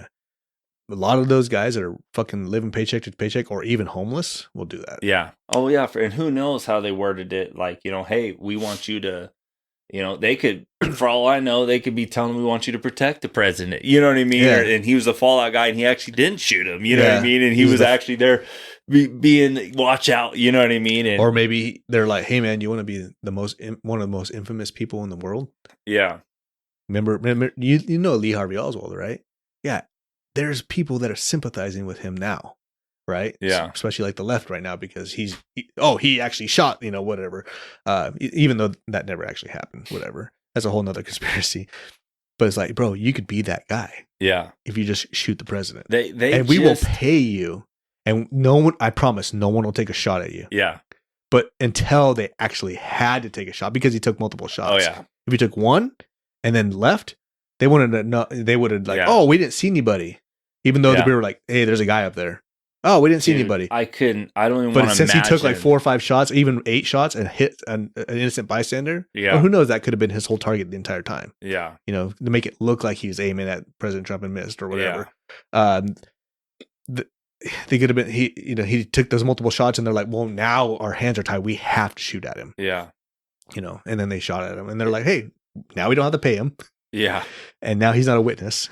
He's dead now. Well, and it's crazy too about the counter sniper coming out saying, and which they confirmed in the courts too, of like was ordered to stand down, and they had him in his sights for however long. I actually spotted him an hour before the thing. It was suspicious, but then had him in his sights. Who called that down? And they should be investigated too. Oh, they are, but they're not giving any. I've been watching all the subpoenas in the court hearings with all of them, the FBI, and then the Secret Service, and then also the PSP, which is the police department down there too. Yeah, and apparently they're the ones that were supposed to be taking over that building over there. Apparently, yeah, and it's just to hear how the counter sniper got fired for one, because he was in his sights. He was ordered not to shoot him, and after he shot at Trump, he killed the shooter. It wasn't supposed to. They called him down, had a whatever they called it. That I forgot what the little meeting was, and they fired him on the spot. You know what I mean? And for doing so stuff like that,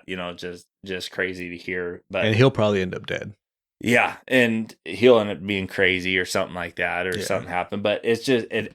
And if it did go through, though, I just can't help but think how much more of a nightmare, like what would have played out. Let alone, okay, Trump dying, the war on the streets. They would have called in martial law. Well, guess that means no election. Yeah. Once martial law comes, they've been trying. Once, like, I don't think people know that. Like, once they can allow something to go out, or if they can get us to freak out and start fighting each other, they're just dying to have martial law come out. They just need the reason, because then the election gets overridden. There is no election now. Yep. And that's what they want, And then when that happens, then you can always have a perpetual war state, and then you can start going to totalitarianism or dictatorship or whatever. It is exactly what they want. It's just all part of what they want, the New World Order, one more currency, blah, blah, blah, blah, blah. Yeah. But to think of like what of a nightmare, like what was supposed to go on that night that we don't know, because the explosives were found in his car, and he had a detonator on him too. So it's like, let's say he did go to plan. Like, how many more people, just let alone the president and like the aftermath of people's lives, but like,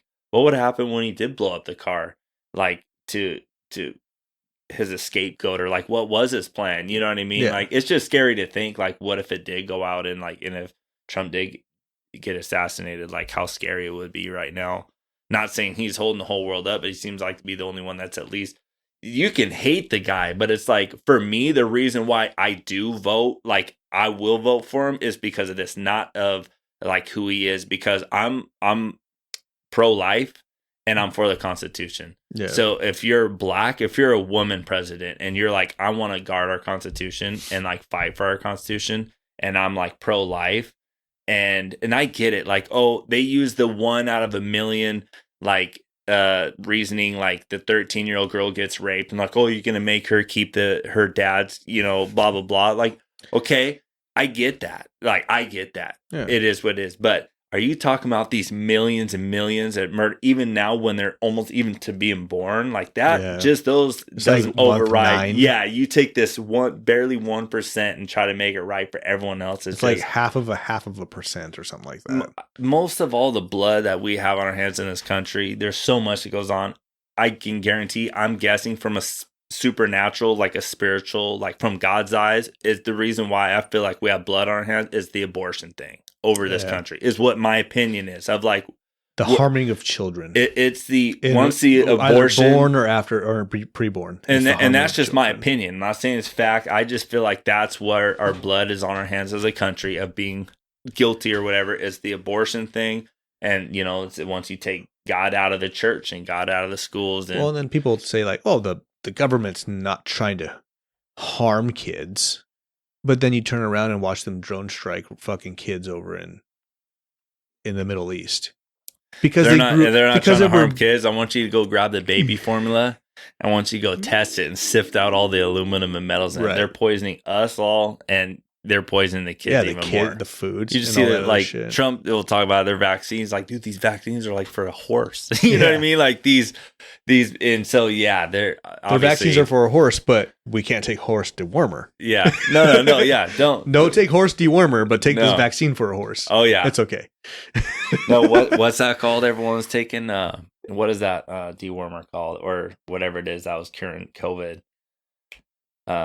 Hydroxychloroquine or whatever it was, or no, not that one. It'll come to me, but yeah, and I know people that bought a whole bunch of that and it worked. Like it killed their COVID like immediately. And I'm spacing what it is. I can't remember what it was called, but yeah, it's one of those things though. But here's the thing: like, I had COVID. Apparently, had COVID. Yeah. I had to get tested because it was new at the time. It was I think it was like June, and we shut down in March.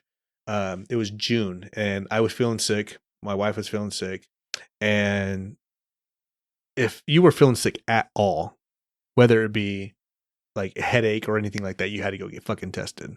So we went and got tested, and I was feeling fine until they shoved that thing up my nose. And the very next day, I felt like shit.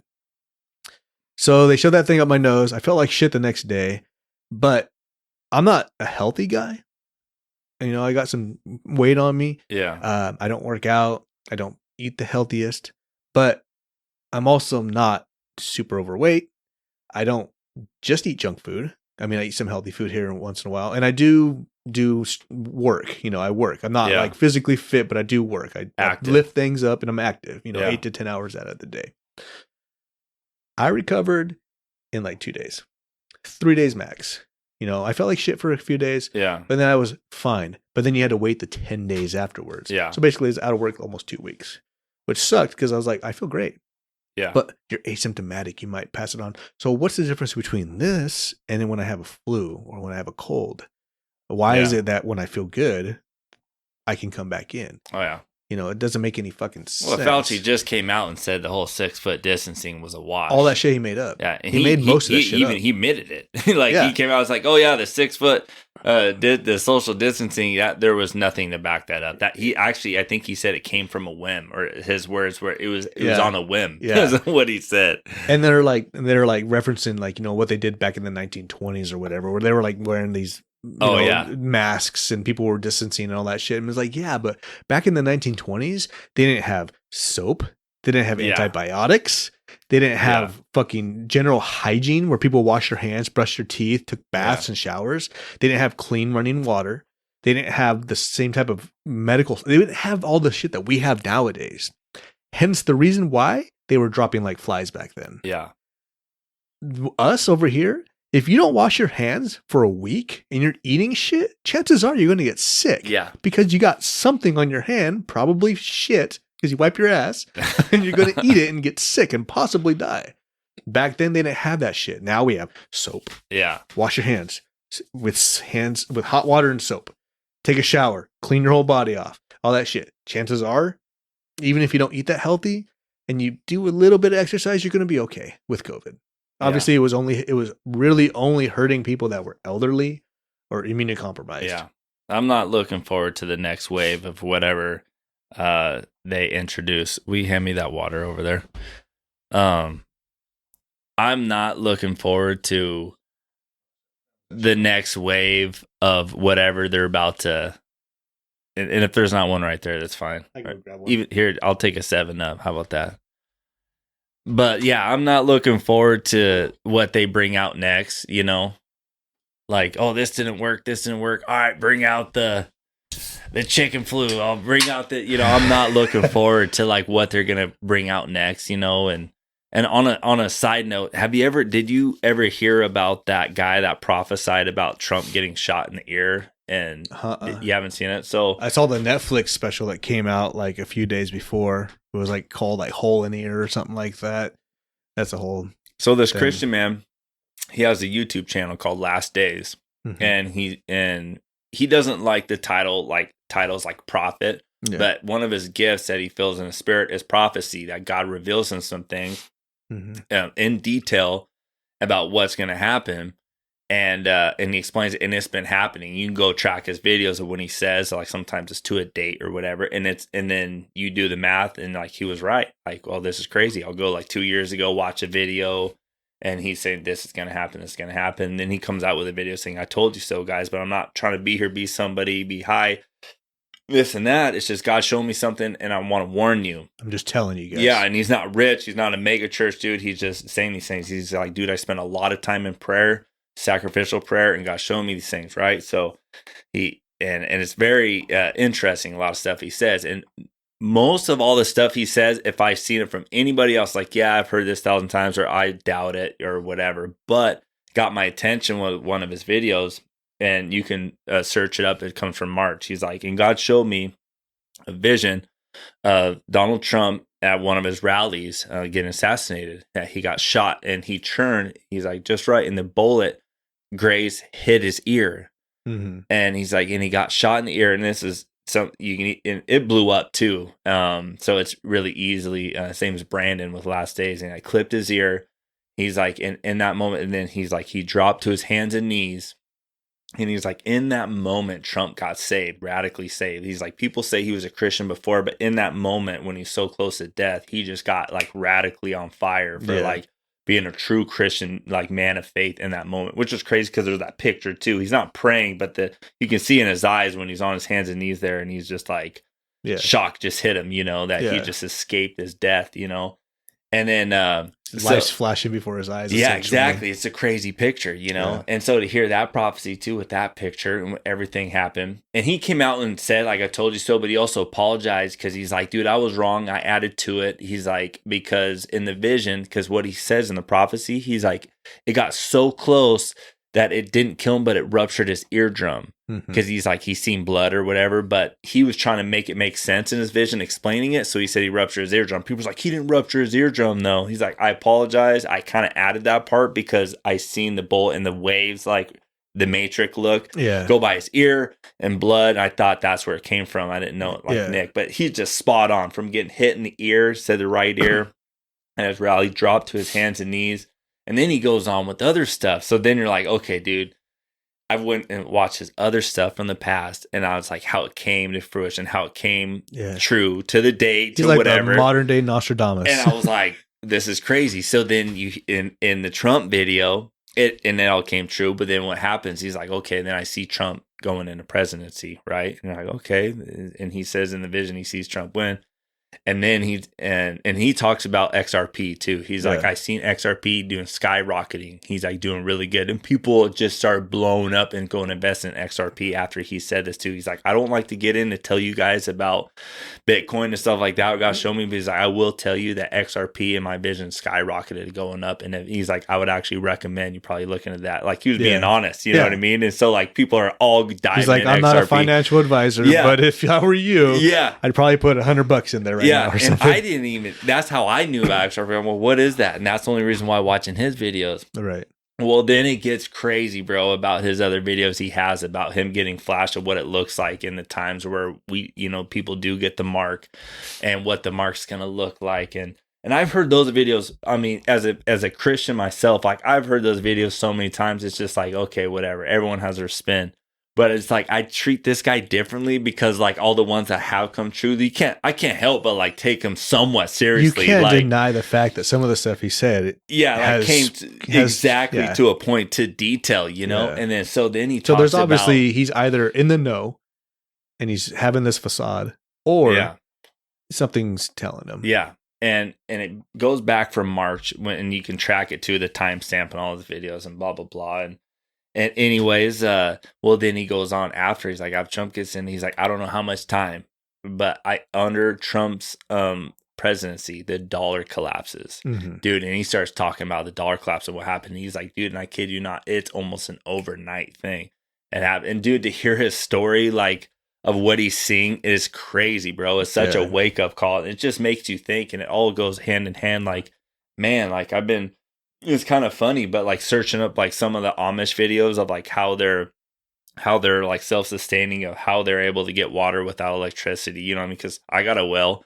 I got no power. How am I gonna suck that water out of my well? And like, you can't. And even if you have a generator, gas only goes so long. Yeah, and to solar to hear a story. So now, like, now TikTok is all suggesting me the survival books and stuff. But I was looking, I was like, dude, actually, this survival book looks pretty legit. Like, it's just Bible on survival. Of all these different things to do. I was like, oh, that actually looks pretty interesting. But like watching some of the, like, these Amish videos, like here's how you can sustain off your own food, off your own water. Now I've been a little more interested in it because I feel like the paranoid will be the ones that survive. You know what I mean? Like, where I'm not like trying to be this like prepper and this and that. But besides conspiracy theory, it's okay to have a prepper mind. You don't have to go crazy. Yeah, you have to take it seriously within the times we're in. Like, okay, for the people that don't do the research, this is a hogwash, a conspiracy. But like for someone as myself, where you actually do take the time and you spend your precious time actually like sacrificial time really searching in this and finding some stuff out, the more you find out, like,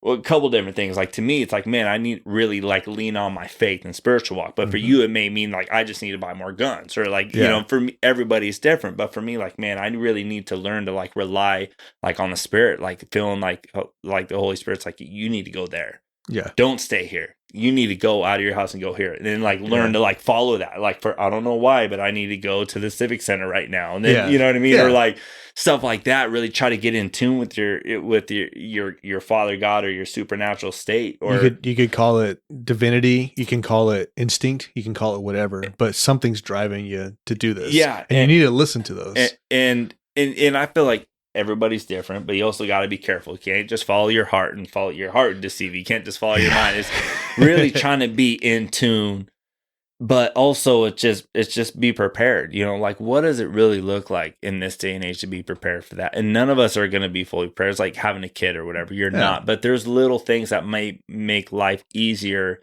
if you do prepare. You know what I mean? It's like, I thought about it the other day, and nobody gave me this idea, just myself. Like, what if like me and my family like practice, like, okay, today, just for today, we're going to practice. We're going to try to go with no electricity, with nothing, no electricity. If the water comes out from electricity, let's just try to do one day with like electric, you know what I mean? And do little spurts of like these little whims of like, okay, now let's try to do, we can't run the oven, can't run the fridge, don't use that to cook because it's been refrigerated. We're talking, you know what I mean? Yeah. Do these little spurts so we're not dead in 3 days when it happens, like most probably will. Like, it wouldn't last very long, without the power grid going out. Like, I don't think most of everybody knows how big of a deal this is, and it's in their control, because when they shut it down, baby, it's going down. And well, we saw some of it with some of the fires.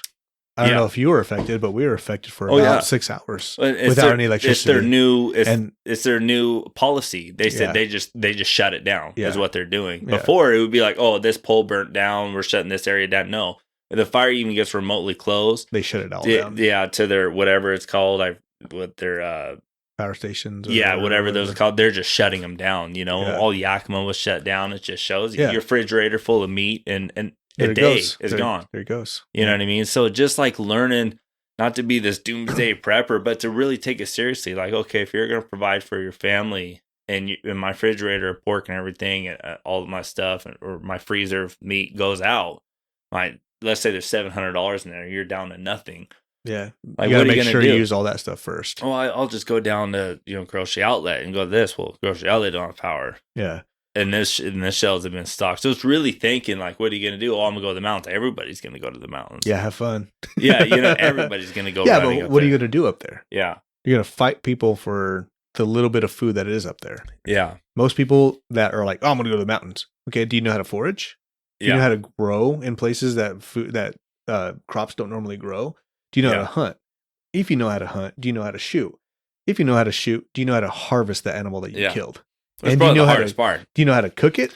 And do you know how to preserve it? Yeah, So you could have it longer than just 2 Yeah. hours. and that's where it's so hard because everything is so convenient and accessible. And even for me, like as much as I think that I would last this, I was like, I could barely see myself going to fully true. Like it sounds weak, but like a true full 3 days when there's no water and you can't get water in town and you have a family too, 3 days would be very insane. Like very insane. And it that's sounds the like number one thing you need is water. Yeah. You could go a couple days without food, but without water, Yeah. you got a couple And- days max, 2 max. And so just to find out, like, not even being conspiracy, that these people are actually like hacking some of the water systems and like changing the chemicals that go in or whatever. And like, but now everything is at the switch of a button. Even if, let's say, the good guys have the controls, which now they've all been pretty much overridden. So we're just going to call them the bad guys or whatever that have all this power. Yeah. It's a flip of a light switch. Right. And even China is getting this crazy access to our power grid where when they want to pull the trigger, they can pull the trigger. Yeah. And the higher ups know that. It's not, they are well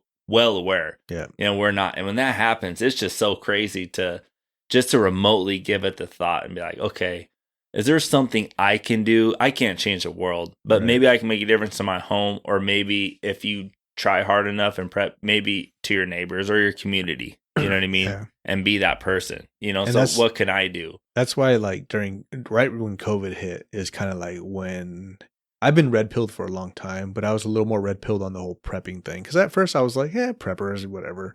Yeah, have some guns, have some ammo, but it's a lot more than that. It's about having a stash of food and resources. Yeah. Not just like books on how to do things or something like that, but knowledge. Yeah. So after COVID hit, I started learning how to can.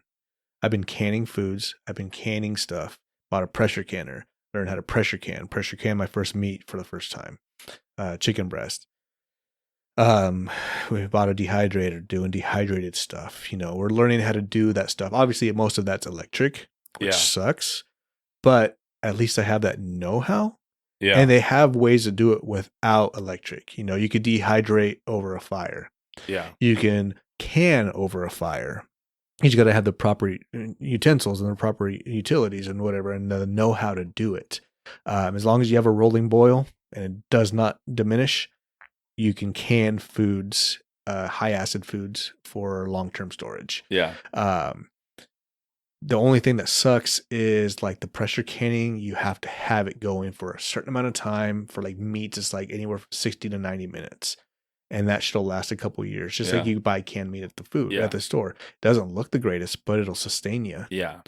So I've been doing that. And then we have a freeze dryer as well. So we've been doing some freeze dried stuff as well. And then our main thing is water. Yeah. Our main thing is water. We don't have much water in this house. Yeah. Every time I buy a case of water, we start going through it. It's like, well, fuck, we're supposed to be saving this shit, but that shit doesn't last forever. Well, and when you look at it too, and then it has an expiration date, like, you're like, The water Why does itself, the water have an expiration date? well, it's not the water itself, it's the plastic. Yeah. It starts leaching chemicals into the water, and you can start tasting it. So if Yeah. you drink 3-year-old water, it's not going to kill you. But when you drink it, like it's got a plasticky, almost chemically taste to it. Oh yeah. And that's not good for you. Like again, it won't kill you. Yeah. But you probably won't feel great. Yeah. But it's going to be better than drinking like poop water or pond water. Oh yeah. If you have a fresh source of water that's running nearby, like the river that we have, that's going to be okay. But from here to the river is a long trek when everybody's trying to live and kill you.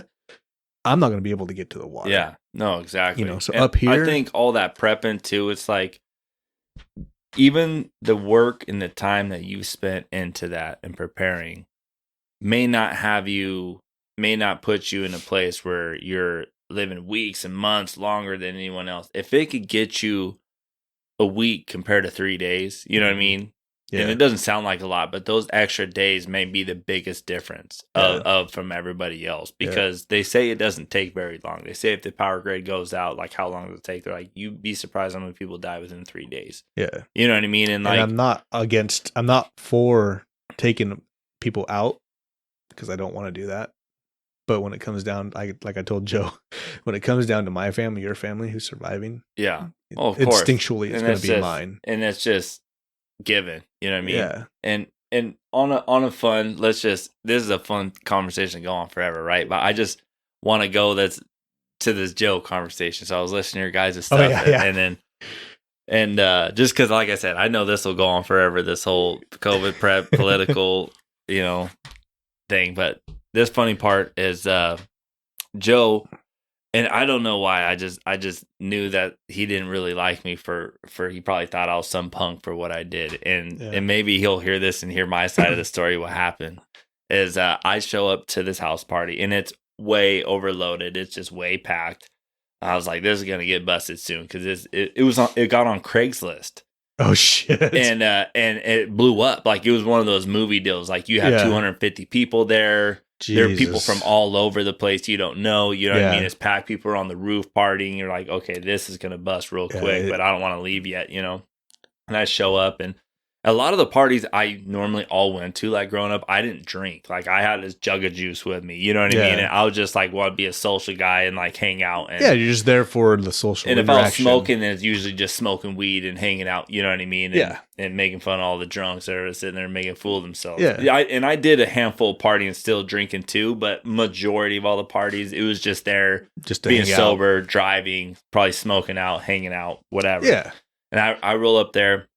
And it's completely packed and a whole bunch of people. And in this corner, already stuff is going on. There's all these people are in this corner of this house. They're like, hey, blah, blah, blah, like screaming at this kid. And I just get there, and this Mexican kid looks like a wannabe gangbanger is like in the corner. He's flashing gang signs, and all the like Sela rednecks, Yakima, they're like all pissed at this guy. And I'm hearing like, he did this and he did that. I'm like, okay, I'm like, what's going on? Well, I feel bad for this guy. Either way, obviously this guy did something. Yeah. But now I'm getting like scared for this guy because this kid looks like he's gonna get hurt. 1 versus 16 people. Yeah, or whatever. Exactly. Yeah. And I was like, this kid is gonna get hurt. And I was like genuinely like trying to help this kid, right? So I'm moving these people away, and they're like blah blah blah blah. And I tell him, I say, hey bro, like look at me. I was like, he was trapped in a corner. I was like, you're going to follow me. I'm going to get you out of this house, and we're going to go outside, and I'm going to get you out of this house. And I didn't tell him I'm going to get him out of the party. I'm just saying we need to get you out of this house. Like I was literally like trying to stare him in his eyes. I'm trying to help you. And so just because my confidence, back history, whatever, I wasn't scared of anybody there. Like the biggest bullies there, I've already fought them. Like me, I'm like... like if anyone's gonna help you, it's gonna be me here. Like, and that just could have just been my prideful talking. But some of the biggest dudes that would annihilate him, I already fought them guys, and we've already went toe to toe. And I know who everyone is here, right. So I'm just moving people out of the way. Someone's trying to like swing over the shoulder, like you back up, you know what I mean? Blah blah blah, like kind of with authority in a way, you know what I mean? Like I'm carrying this guy out or getting him out, right. So. He's not leaving. He's pissing people off and throwing beer and flashing and whatever. So I grab this guy and I throw him over my shoulder. And I was like, I'm taking him out and taking him outside.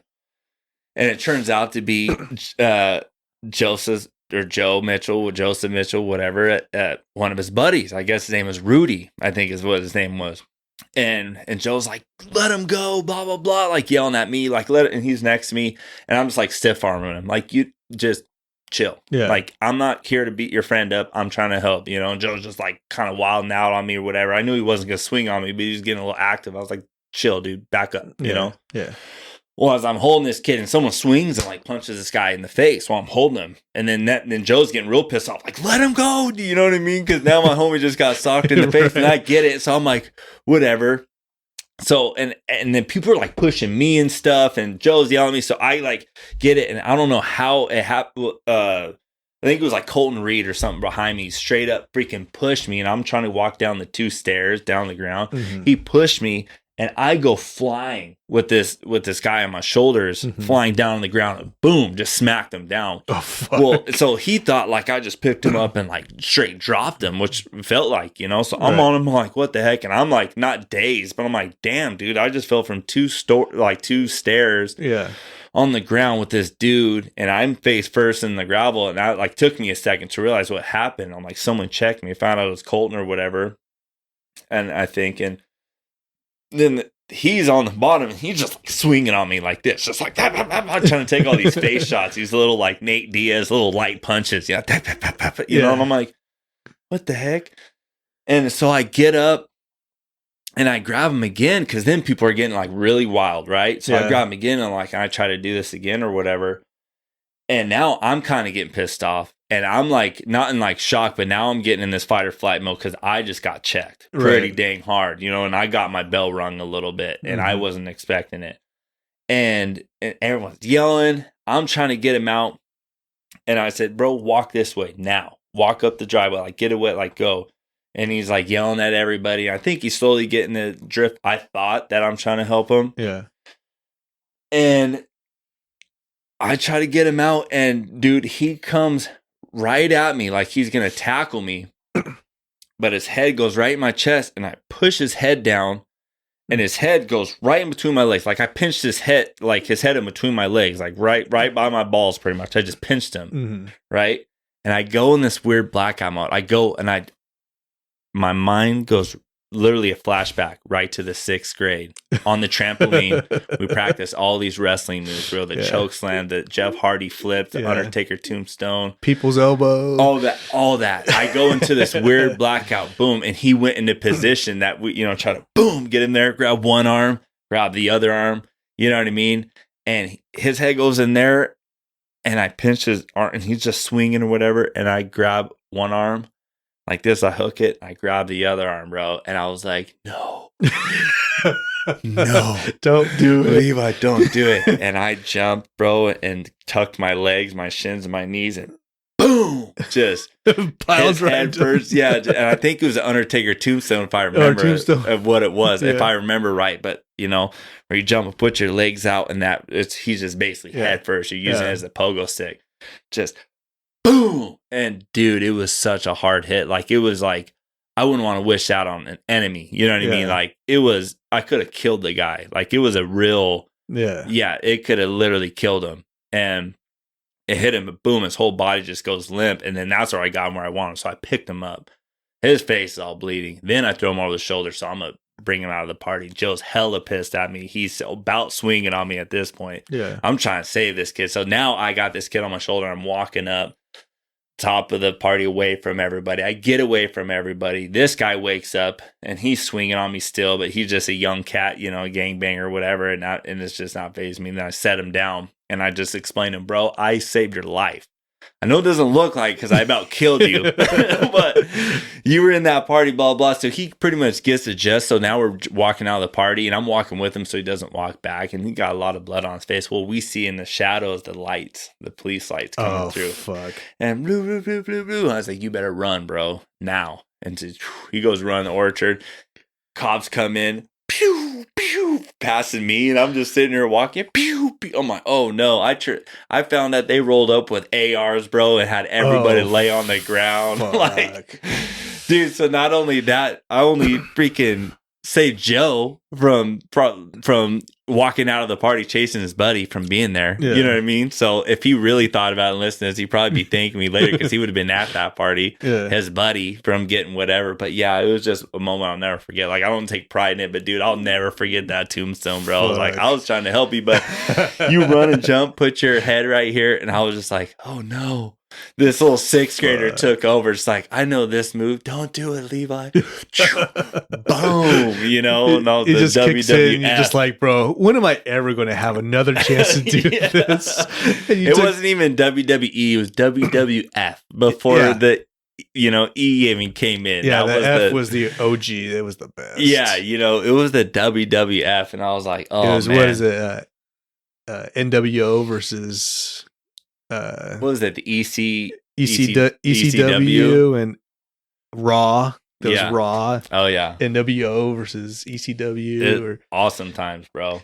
Those were my buddy's stepdad. He was a big nerd. And he wasn't all the way there. Mm-hmm. He was a grown man, and he didn't sleep in the bed with his wife. He slept on the ground in front of a television. The television was on the ground. He slept 3 feet away from it and watched it all night. That's all he did. Well, he recorded all the WWF on cassette tapes. There was a whole wall, like you have a wall here on dated. He had when Owen Hart died, fell. I think he fell from Hell in the Cell, or is that Owen Hart? I think it was. He fell from the rafters or whatever. Yeah, fell from the rafters, broke his neck. He had that on tape. He had, it tracked everything, dude. Damn. And so, like, the whole WWF, I couldn't help it, but like when that was hot when the toys came out with the figures, because then after a while, then the rings came out. Yep.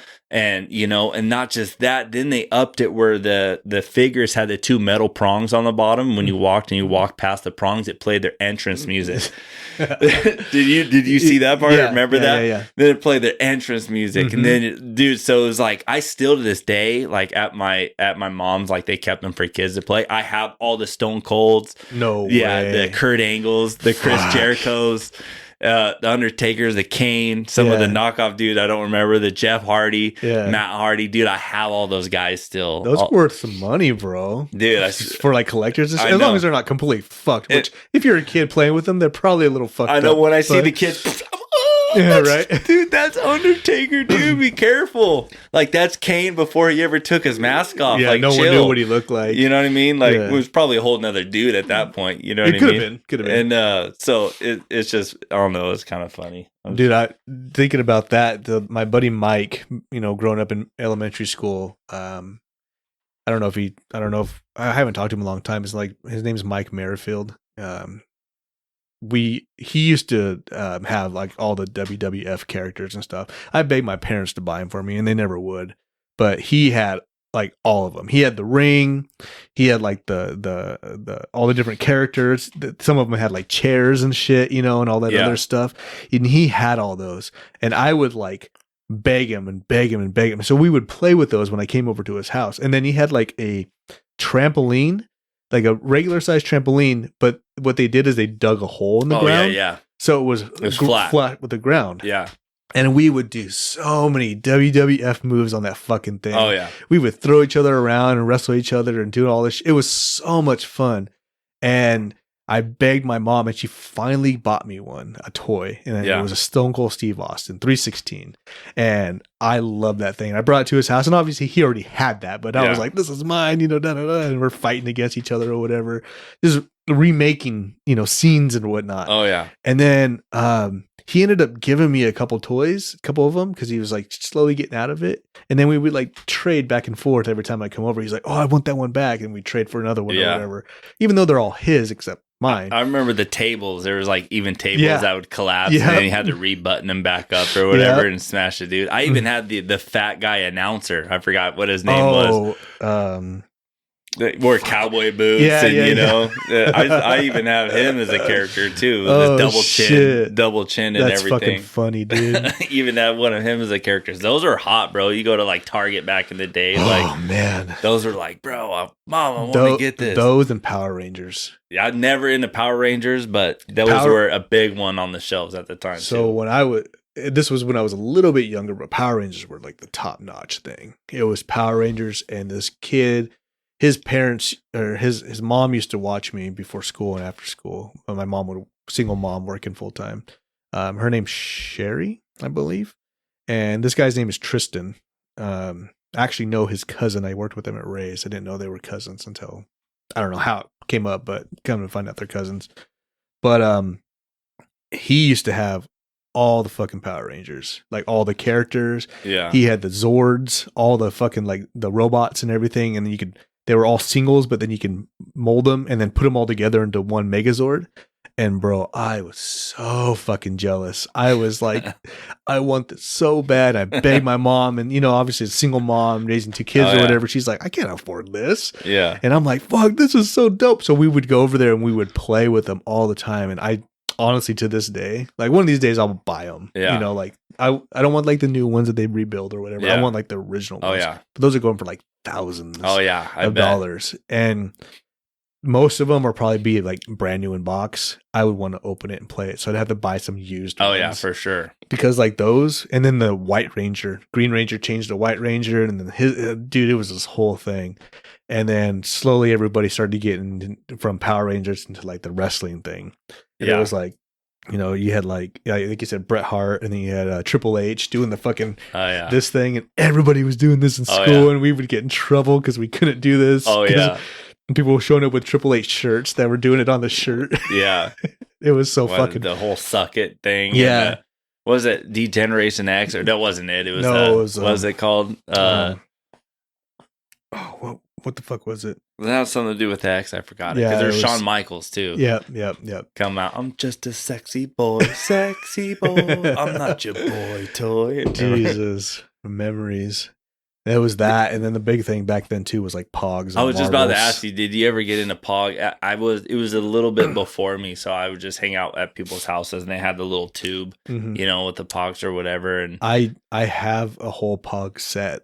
Oh yeah, I have like a set that has like the board. Yeah, it's like a board like platform thing. They actually made like a Pog, the original Pogs.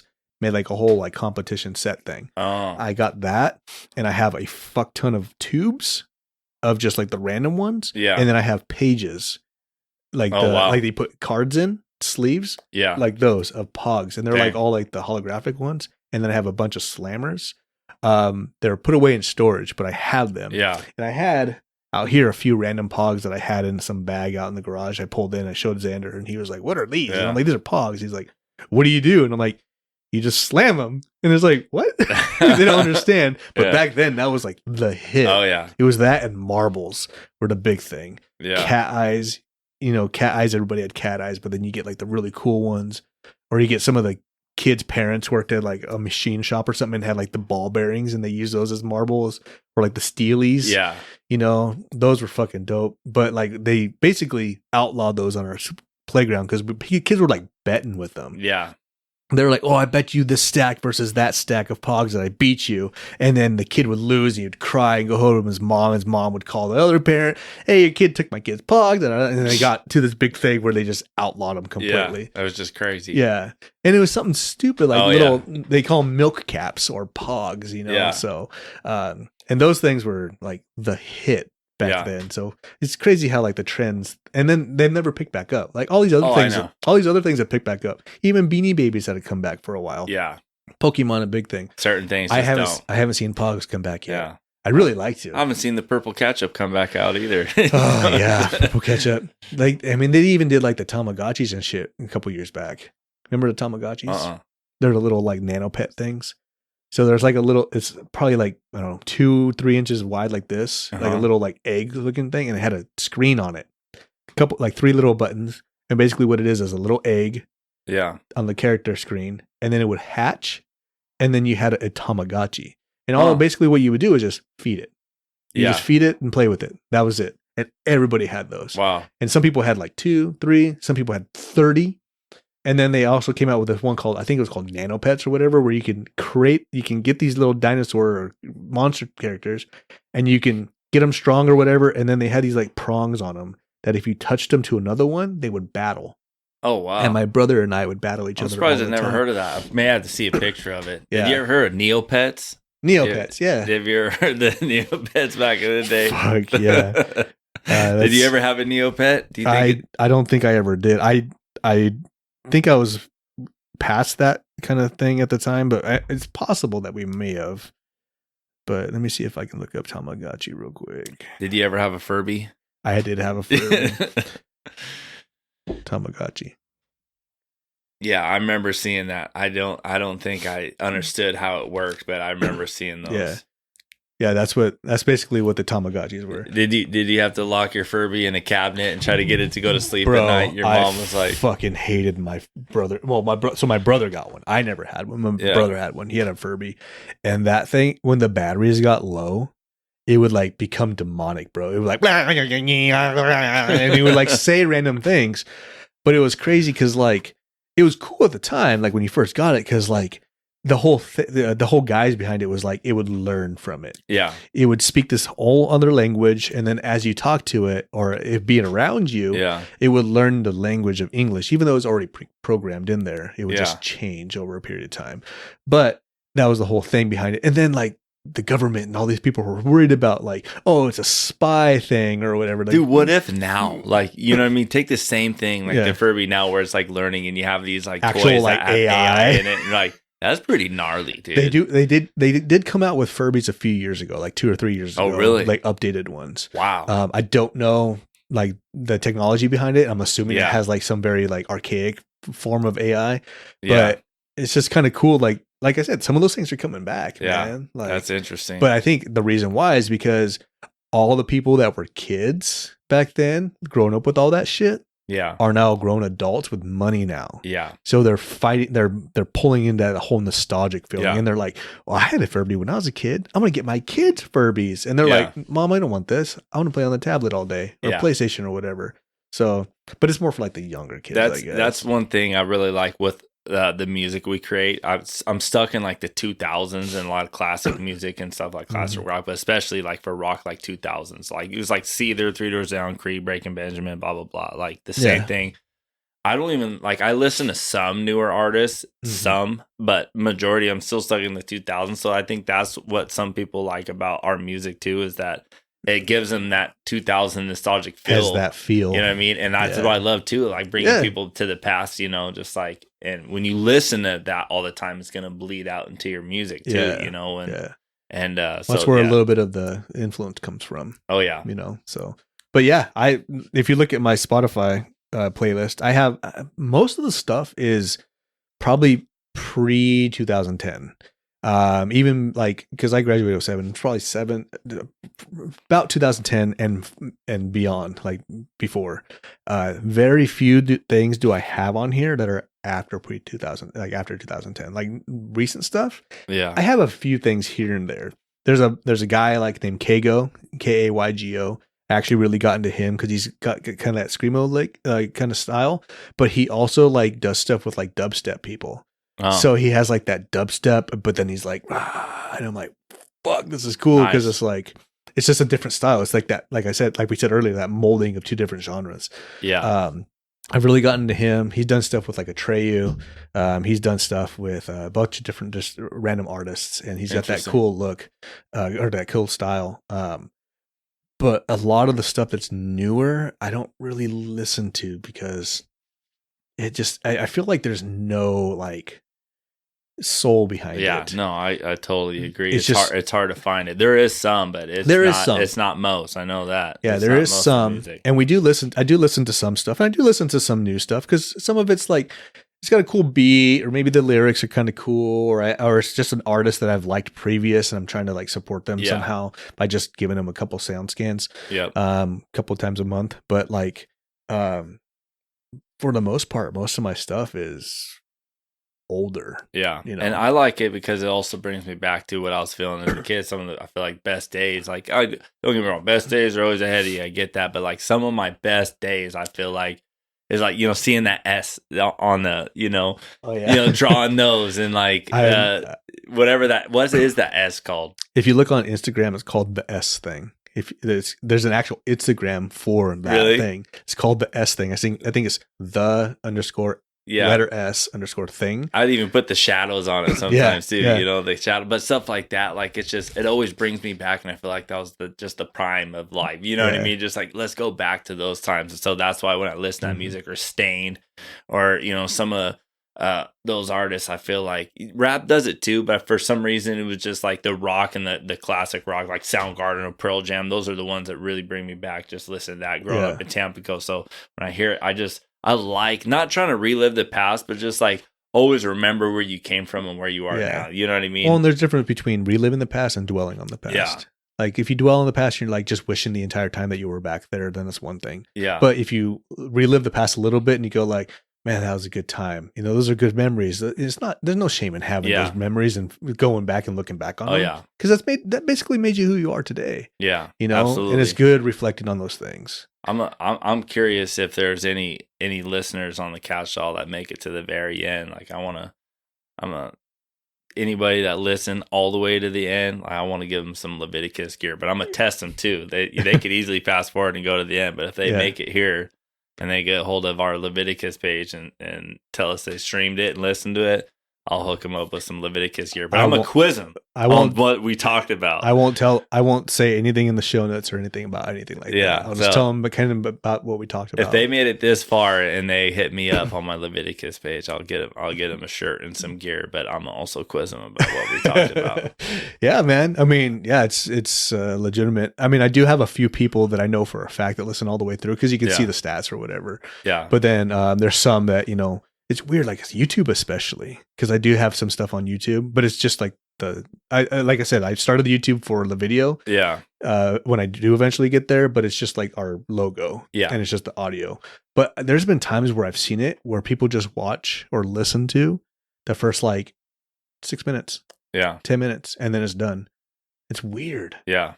But then like some of them, they listen to the entire thing because it shows you, you know, watch. Yeah, you never know who's listening. That's why I figured, you know, whoever, you know, does listen all the way to this ramble jamble, you know, hit me up, Leviticus, you know, 2 S's. Yeah, I'll put your socials and stuff in the show notes so people can get there. I'll put your Spotify.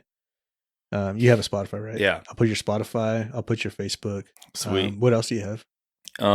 Just keep it simple. I got a website, Leviticus.com, and you can just do Spotify. You don't have to I basically got it all. So it's Apple Music, we're on Apple Music, YouTube, of course. So you just keep it simple, throw a couple things on there. Yeah, man, I'll do that for sure. We'll share your stuff as well. And I got somebody at my house building a PC for my recording studio right now. And I was like, hey, I'm glad you're over here building this PC. I'm going to go do this podcast and I'm going to be right back. So he's texting me, you got this Ethernet? I told him, I was like, I'll try to text you this podcast. He's texting me right now, all these technical. I was like, sorry, dude. I just got to you can be text present him, bro. It's in fine. the moment. You can text him. It's fine, bro. No, I'll just probably head over That's there. That's part of the reason why I like this is because it. like it's raw, bro. If there's interruptions or whatever, you know, there's been times where I'm like here and my wife and kids come home and I gotta go shut the door.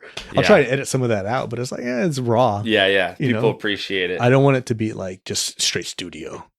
Because if I wanted to do that, you know, I could invest all this money into it and then just make it super professional. But that's not what I want. Yeah. You know, I want it raw. Yeah, I've had people ask me like, hey, can you edit this out or edit that out? I'm like, yeah, sure, no problem. Yeah, like don't let them know I got a raise. Or don't let them know this or don't let them know that. Or, hey, man, I probably shouldn't have said that. And that's part of the reason why I haven't done live yet. Yeah. Eventually, I want to do like live. Yeah. That's part of it, though. Like, if something slips, like, why don't you find out who's listening now? You know what I mean? Exactly. Like, I shouldn't have said that, but let it go. Yeah. You know? And there's things I've said, and, you know, I've probably put like my livelihood at stake with some of the things. Better not put that out. But the thing is people don't realize like we got to have some of these conversations. Yeah. If we ever hope to like go forward in life, in this country, in this society, it's okay to have differences. It's okay to have different opinions. It's okay to be different. But we got to remember at the same time, at the end of the day, we're all essentially the same. Yeah. How many of us on either the left or the right have a strong distrust of the government? Yeah. Most people do. Yeah. Most people with a brain have a distrust of the government or authority in that matter. And most of us just want to be left the fuck alone. Yeah. It's those crazy people on the right or the crazy people on the left that just have this loud ass mouth that just make it seem bad for everybody on Oh, either I know. side. Yeah. But most of us are just people that work 4 or 5 days out of the week. We struggle with bills. We have our own vices. Yep. We're trying to, take care of our own. We're all in this together, really. We We're are. all in a fight. We're You'd be all- surprised how many people are struggling right now. The same a lot and of people. financially and marriage and mentally, physical Mentally. health with stuff that we're being, it's so Yeah. easy to eat, and it's a struggle, man. And living Struggle. paycheck to paycheck. A lot More of we people can are come doing that. together despite of our political disagreements and differences, that's, I think, the better. And it's not even just political. It could be religious. Oh, yeah, It could be sexual preferences. It could be whatever. I preach this all the time, bro. Yeah. I don't give a fuck who you are, like politically wise or whatever. As long as you're a cool person Yeah. and you're cool with me, I'll be cool with you, man. Yeah. If And you're not a piece of shit, that's the way then I don't want it nothing to should do with be. you. And I think it gets hard too, for a lot of people to be like, well, like, just because I don't agree with your agenda or what you push doesn't mean I hate you. I just don't stand for the things that you, and I'm not going to promote it. But I'll still hang out with you, and I won't, treat you less or any different. That's one thing good about this country is we have the right to have.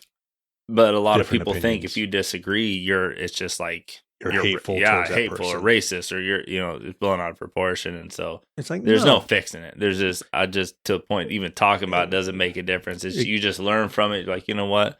I think it comes down let's to come an together. ego thing. I think, And let's show people just some of can't the be people. wrong or admit Yeah. that they don't know everything. And it's a big weight off your shoulder when you're really like, you know what? Like, yeah, this person may, be XYZ, what I don't agree with or whatever. But I was like, once he can like let go, like he's gonna live the way he wants to. Sure, that's not right, but I have secret sins that I'm just as guilty for, just because you're living it out and being open about it. And I'm like, oh, that's not biblical or whatever. But I'm over here and I'm greedy and I can't give anybody, and I'm loathing in my pride and my wife calling. Okay, yeah, we could close up right here, man. I'll call you back in like 2 minutes, okay? All right. She's like, where the hell are you? Yeah, some of these go on for a while. I'll call you back in 2 minutes. Okay. It's like, So. that says it all. All right, man. Well, shit. I'll post your stuff in the show notes, and I'll let you know when this comes out. But I really appreciate you coming in, man. Yeah. No, the listeners, man, subscribe to Catchall Podcast. Don't just listen, but make sure subscribe. And same with Leviticuss, man. Go to his website, check out his Spotify.